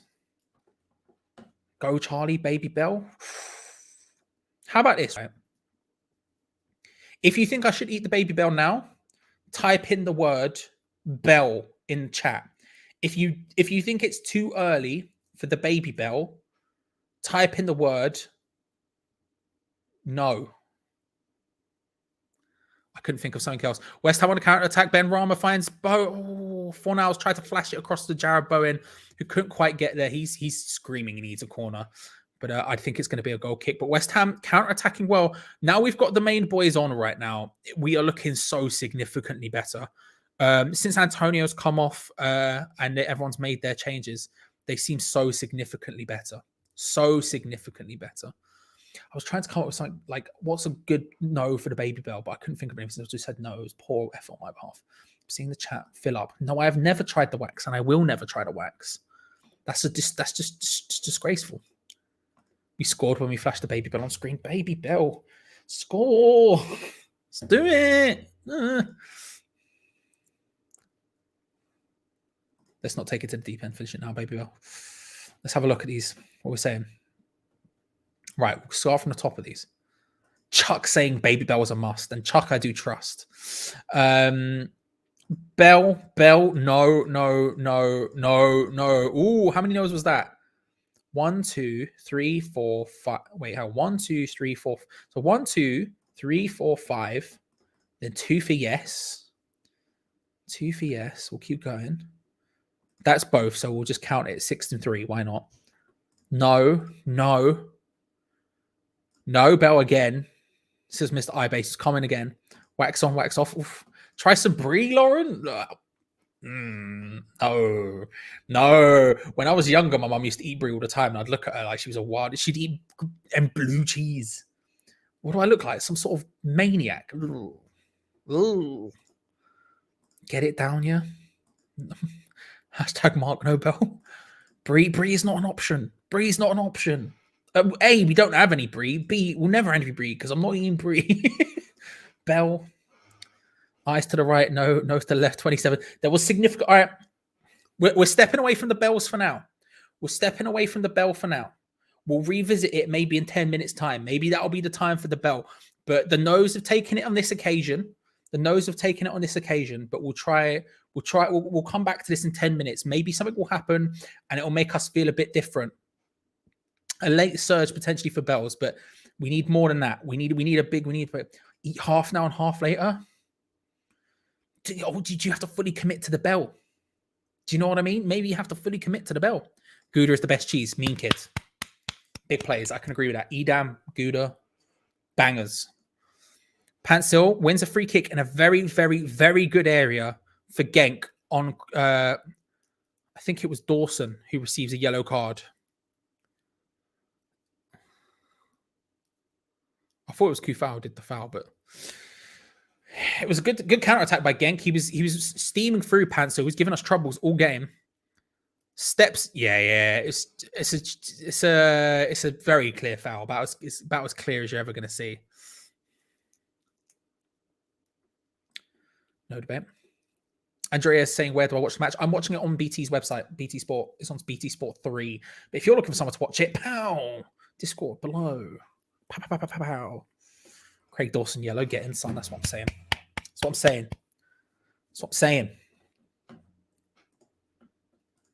He goes down emphatically, is the way I would say it, Jacob. It was a foul for him, and it was a foul last time. But my man he went down, and then he went down a couple more times. Do you know what I mean? I just came with the tangerine. I can't eat oranges anymore. Well, I can. I've just been advised to eat less of them by my doctor. So we've changed it to baby bells. Well, we were going to toss out other things, but baby bells seem to have been working so far. So we see what we see. Free kick to Genk, about 25 meters away from goal. Meters, feet, whatever you want to say. About 25 away from goal. Yards is the word I was looking for. Straight into the wall. It was a good position, but it was straight into the wall. It's worked out onto the right-hand side. Ito whips it in, looking for Oniachu at the far post. Can't quite get to it. Almost rolls out for a throw-in, but Genk keep it in well. Interesting camera angle. Cut to Pansil there. Tries to cut inside. No foul, says the referee that time. Probably correct. He has been going down a little bit easier, so probably correct. Bowen plays it out wide. Fornals is charging through right now. He's on the left-hand side by the corner flag. He's looking for Cresswell's support on the underlap. Gets him. Cresswell puts it into a really good area. It's saved. Kufau hits it.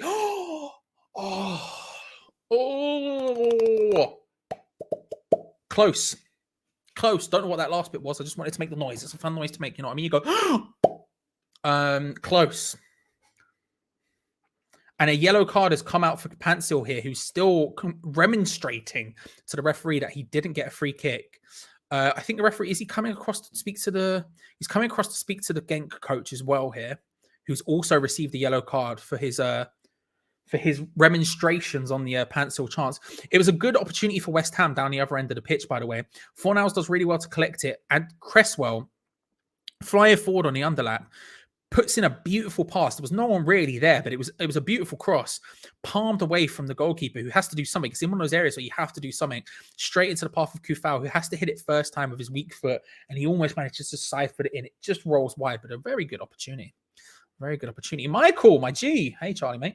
My TV box is playing up. Is there a stream I could watch? Thanks. Michael, if you look in the description below, there's a thing called Discord. If you join that, it's free to join. It's a West Ham community, a Hammers Chat community on there. There's a bit called Stream Links on there. Also, if you have BT Sport, if you have a BT Sport subscription, I don't know if you have BT Sport where you're at. I'm just saying this. If you have a BT Sport subscription, you might be able to watch it on the BT Sport website as well. That's how I'm watching it. But yeah, Discord and link below, mate. See if that helps. See if you can get involved with that. Like I say, it's just a Hammers Chat forum community thing, completely free to join. But I hope you're well. I hope you're all good. I hope things are good for you. We're getting a replay of the pencil thing here.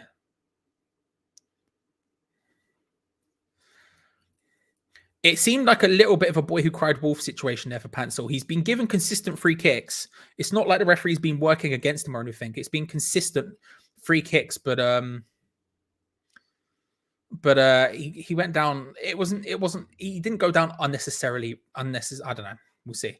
Yellow card now for Ortega, the left back, for his challenge on one of the West Ham players in and around the sort of West Ham area. It was on Souček. Rough challenge. You see why it gets a yellow. You see why it gets a free kick. Game's heating up now. Game's heating up. Starting to get a bit bitty.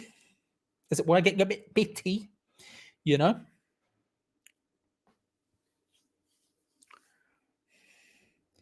Fuck was that reaction? Yeah, sorry. There was a lot going on in my mind at the same time. I apologize.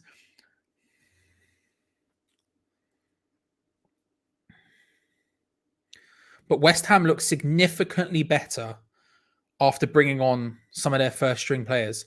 And not only that, Genk look like they don't really know how to handle that. Now, Genk is still getting forward, don't get me wrong, but the dynamic of the game has changed significantly. One of the other things to note as well is how Souček seems to be the one out of the Rice-Souček partnership who's staying back. Souček seems to be one who's staying back a bit more, and Rice is getting really aggressively forward. Really aggressively forward. Charlie, on the subject of cheese, try Kazu Matsu. If you've not heard of it, Google it. I'll have a little gander, Todd. I'll have a little gander. I've never heard of him. Corner to West Ham. I've never heard of it. But then again, I think cheese is overrated. So I like saying that because it just riles people up. It's true, but it just riles people.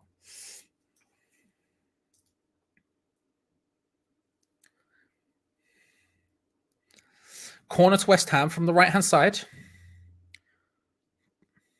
Whipped in. Bowen tried to find Rice at the near post. Doesn't quite manage it. Ben Rama lays it back out to Bowen. Thinks it across goal. Header. Ooh, and Dawson heads it just wide.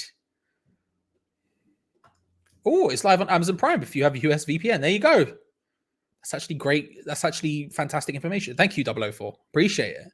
Appreciate it. Didn't even know.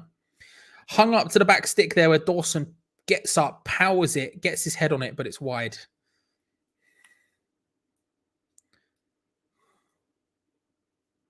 It's close. Close from West Ham. Seeing the replay, they're close. Might get nasty this game. I agree, Stevie B. I think it's getting close to that. It's heating up, and Genk specifically are very angry. The crowd are consistently very angry.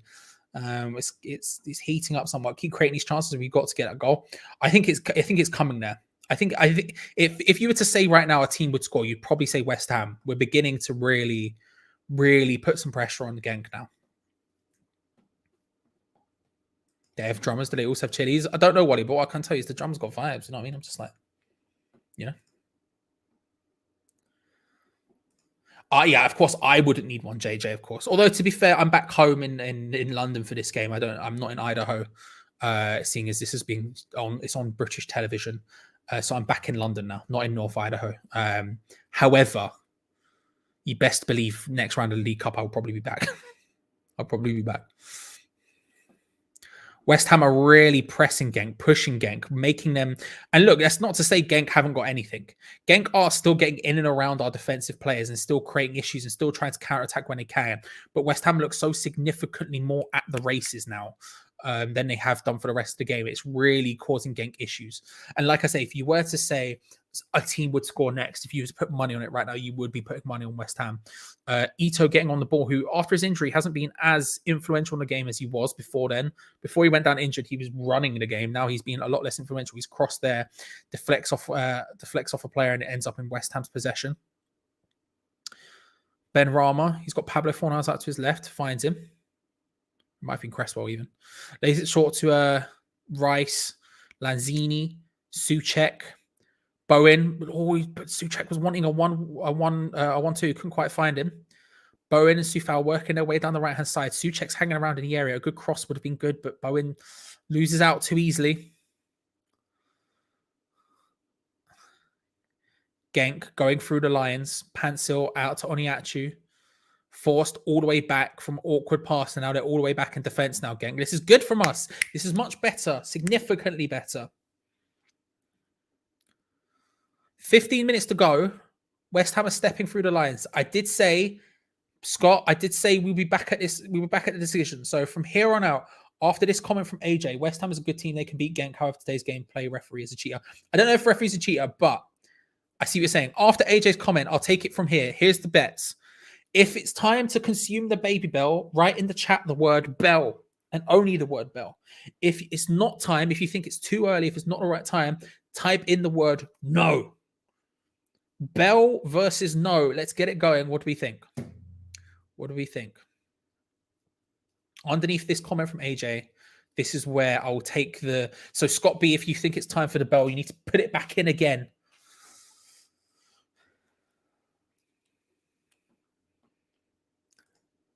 Charlie, can you loan me 20 quid for the... Judas, I wish I had 20 quid to loan you, mate. And I would. But, you know. West Ham trying to get forward here on the right-hand side. Ben Rama doing well. Finds Lanzini. Ben Rama's again creating some space. Finds him. Step over. Bowen, back to Ben Rama. It's good. Oh, it's a good save. Kufau on the follow-up. Can't quite get there. Goalkeeper stats. There was a moment there. There was a moment. Ben Rama is having a great game, by the way. Since the others have come on, he's stepped up again. Right, let's have a look. Let's have a look. Bell, get it down you for the second time. No, says Jimmy. Oh, F it. Bell. No, Bell. Stop being a tease and get that bell in you. Bell. Cheeseburger. Again, I wish I could. No. No. Bell, it will bring us luck. Cheeseburger again. I wish I had one. Bell. Okay, right. Bell. The Bells have won it. 11-3 is what JJ Smith's saying, and I trust JJ Smith. Here we go. The Bell is being consumed, people. Only being consumed. Like, if I had 20 quid, Judas, I'd happily give it to you, mate. I'm just poor af. I'm just poor af. Joan says, eat the cheese. We will score. Joan, I'm on it. The Baby Bell wrapper off. Now we what the hell is that on my arm? The Baby Bell wrapper off, and now we have naught but the wax to go. The moment of truth, exactly. Drink a beer over the bell? I don't drink beer, so I can't drink a beer over the bell. So if I drank beer, I'd get involved, but I'm going to go for one of these ones this time. The double peel, you know what I mean? Oh, I'm struggling on that one, hang on.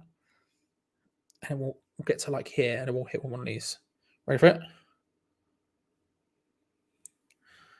Wax off. Cross in, cleared away by Genk. The Baby Bell has been de-waxed. In we go. Now, I'm going to do something. You can ring my bell. Ring my bell, ring my bell. Now, I'm going to do something not seen since the Orange times. What? No messing. Straight in. Big play.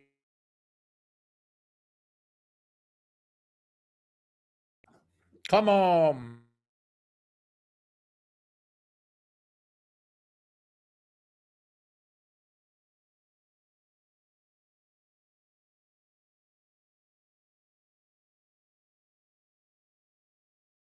There's more bell than I thought there was. I've misjudged the size of the bell.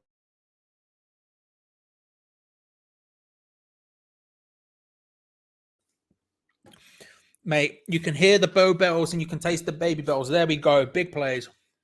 Big plays.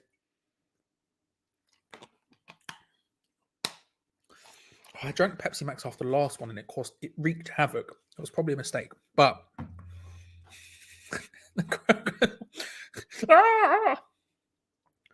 one day, right? Imagine doing it like in front of like the London Stadium, 60,000 people, and someone just shoves a baby bell in their mouth, and everyone's like, "Yes, victory is imminent." That's what I'm saying. I'm hardcore when it comes to the bell, bro. I'm a hardcore bell, bro. No messing. Go, my man. Yes. Who will win from here? West Ham. Clearly, the bell has been consumed. Sounded like a dying dinosaur. Yeah, that's just. It's a Ross Noble thing, I think, is where I get that from. For Ben Rama again causing issues. Step over, lays it short to Declan Rice, who dinks it back across just over the top of Jared Bowen. Can't quite get there. West Ham, they're knocking on the door. Knock, knock. Who's there? It's West Ham. It's West Ham. Or a crazy Wookiee. Yeah, I can't do the. I can't do the gluggle bit, you know. Maybe I could do it. Okay. Splashed up into my. Hang on. Oh. What if I gargled at the same time? Could I do the full Wookiee?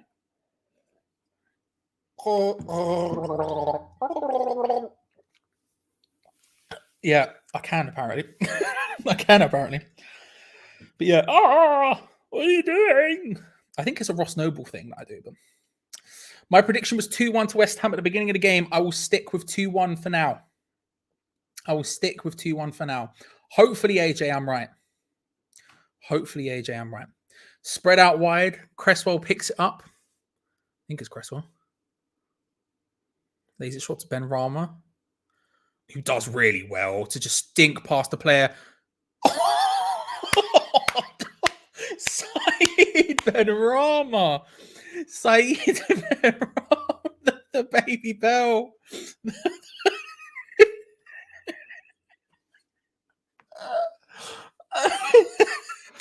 Ben Rama, I tell you what, he's had some criticisms of late about whether or not he's been stepping up and all this other stuff. He has been brilliant so far.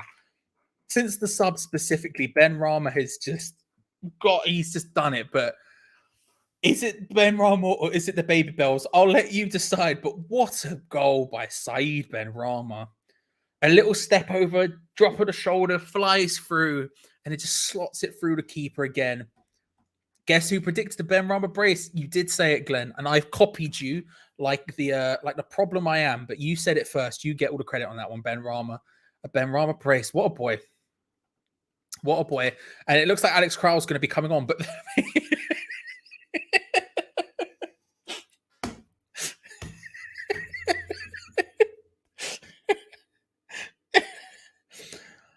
Ben Rama's good, isn't he? Yes. Oh, get your bells in chat. Let's go. Beer nil, bell 1. Nah. 3 goals in 4 matches with Ben Rama. I tell you what, Ben Rama's been very good, isn't he? This is what I'm saying, Pez. This is what I'm saying. High quality cheese content. Let's go. Bell for the win. Sorry, it's just the timing of it. The timing of it was beautiful.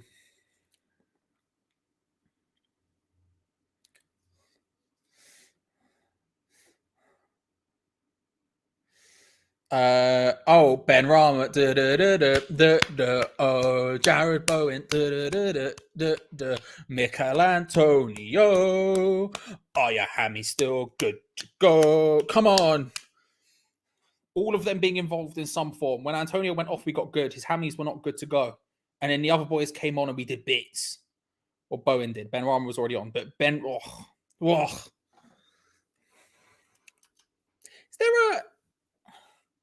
there a bell emoji? Because if so. No, the red circle emoji. That's the one in it. We need to spam the red circle emoji. Get your red circle emojis in chat, boys. That's what we need. That's what we need. Eat another cheese. I've got no more cheese. I only had one, right?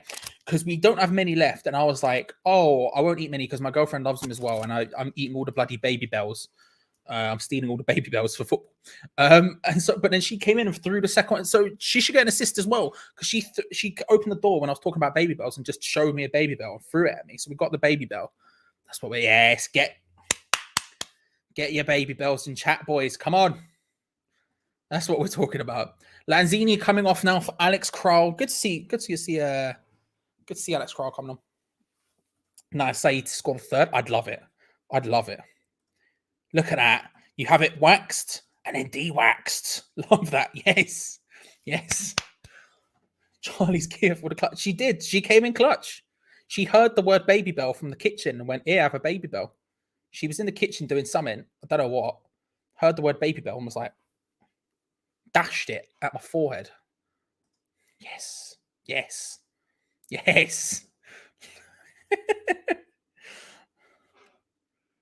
Look, she's brought us luck today. It might have to happen for the sake of West Ham's European campaign. Ben Rama, man. What a goal by Ben Rama, by the way.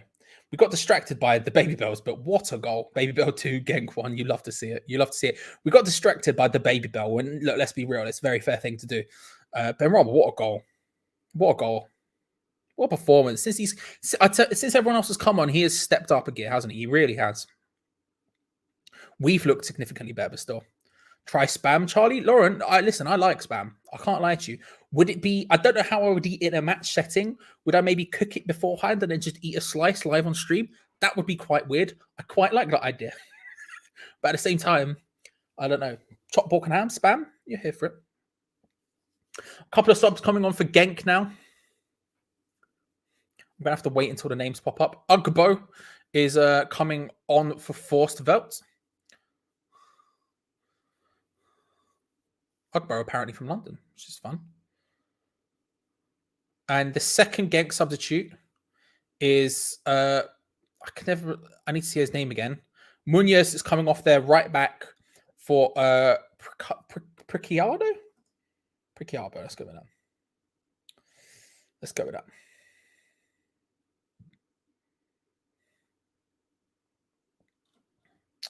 with that. I can never remember their names properly. I see them at the beginning and I remember, but I don't, you know. Oh, it's 2-2. It's an own goal. Souček. No, it's what happens when we run out of baby bells. It's 2-2. Damn it. Just come on. 1-2. It's one of the players who's just come on, the Pricciardo guy, the right back, pings it in, and Preciado is the way I'm getting it from the commentators, tries to whip it in, and Souček, who tries to just nod it, and the second he nods it, he knows he's done wrong, and Areola, not expecting it, can't stop it. 2-2. Genk 2, West Ham 2. Go. I'll change the stream to on my phone, just sprinting through the streets to Tesco to get some baby bells. We belled too early. You hate to see it. It's been said before and it'll be said again. We've belled too early. It's not wax time. It will never be wax time. No matter what. I'm not eating the wax. It's not eating the wax.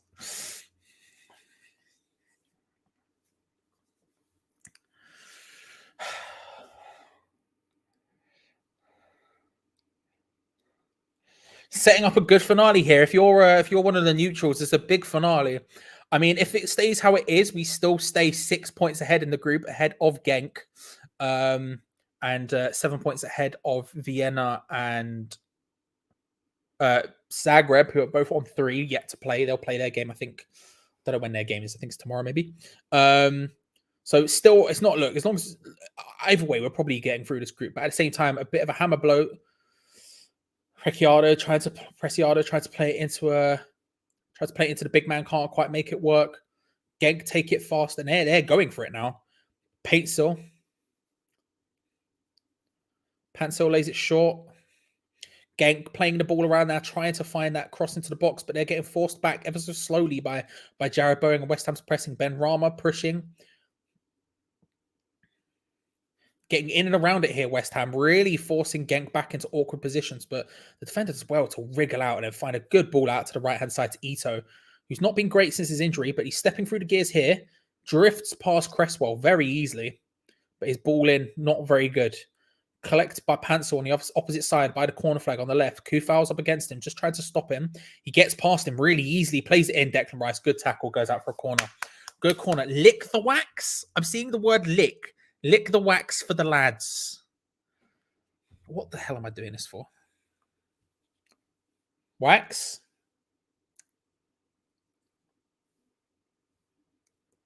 Doesn't really taste of anything. Oh, no, it does the third one. The third one tasted of something. The third one tasted of something. Oh. Corner in. Head away. Oh. No. Third one changed. The first two weren't anything. Third one, not good. Third one, not good. 4 minutes of stoppage time. Genk on the ascendancy. Genk on the ascendancy.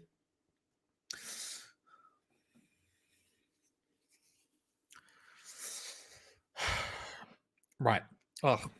Genk on the ascendancy here. 4 minutes of stoppage time. Half of it gone. But again, you can't discount West Ham whatsoever from this at all. They've done really well since the substitutions have happened. And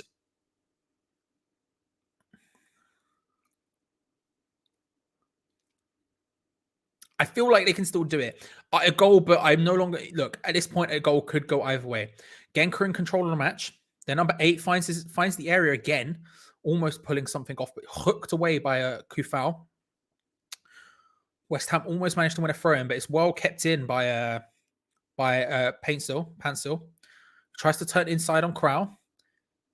He's fast, isn't he, Pansel? Forces the play all the way over to the other side. Preciado hoofs it back to the goalkeeper. Hoofs it back.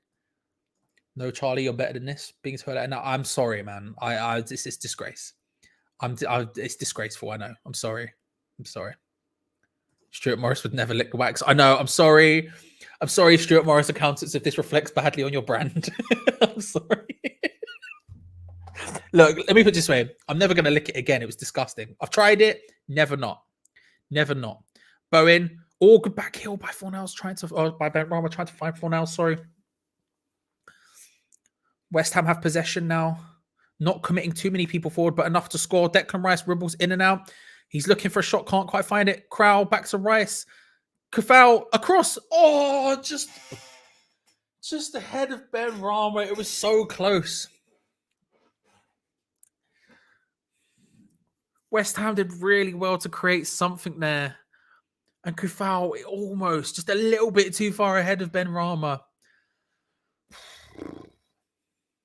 Remember to stick around. There's just under two minutes left of the game. So now will be the point I will ask you for the Hammers Chat man of the match. The person who gets the most amount of votes will win the Hammers Chat match man of the match.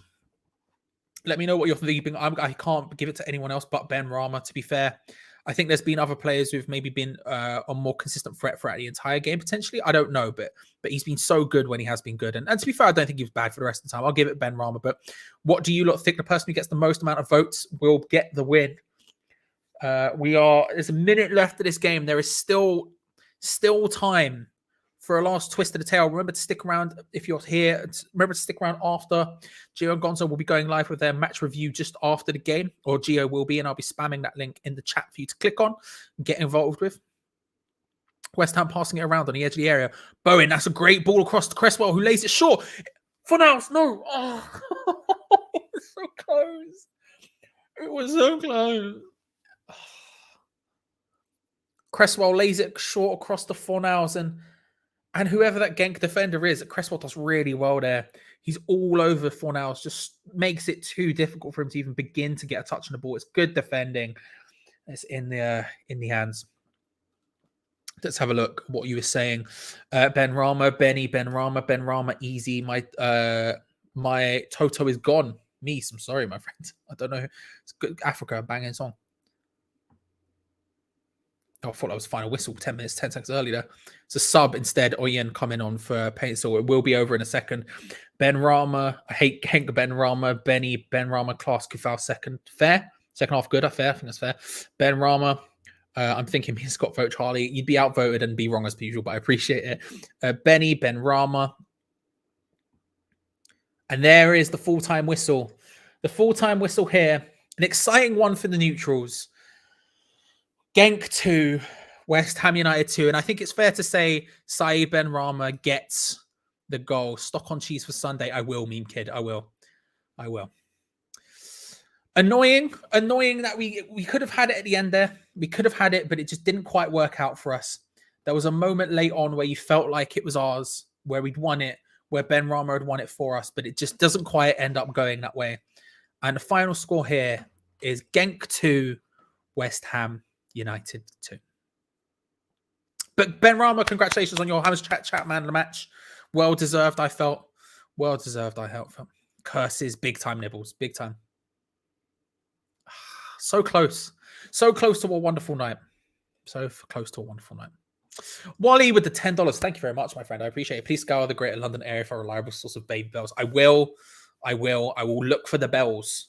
I'll walk along the street and scream, anyone got any bells? I'll be like the olden days with a big bell, but instead of saying bring out your dead, I'll be like, bring out your bells, you know? I don't know what I'm saying. Only scored one. I mean, you're not wrong, Ionix. You're not wrong. You're not wrong.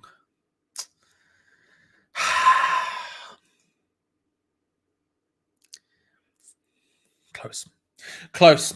Thank you for coming, Mr. Party. Appreciate it. Thank you very much for coming. And hey, thank you everyone else for coming. I'm just waiting for Gio to be live with his review, at which point I'll be able to spam that link in the chat for you to all go across and watch that, to get involved in that, dissect where it went wrong, where it went right today. But it is what it is. I think a rough game in the end. We maybe you could maybe make the argument paid for starting so slowly. Obviously, an own goal is a heartbreaking way for it to end in that sense. But you could maybe make the argument that if we had started a little bit better, then maybe good to see you, bro. Good to see you, sir. You know what I mean? You could make the argument that if we'd started a little bit higher, a little bit faster tempo, maybe we wouldn't have suffered so much. But it is what it is. It is what it is. I'm spamming the link in the chat for you now, for you to go and have a click on. That is the review. Go and have a gander, people. Go and get involved.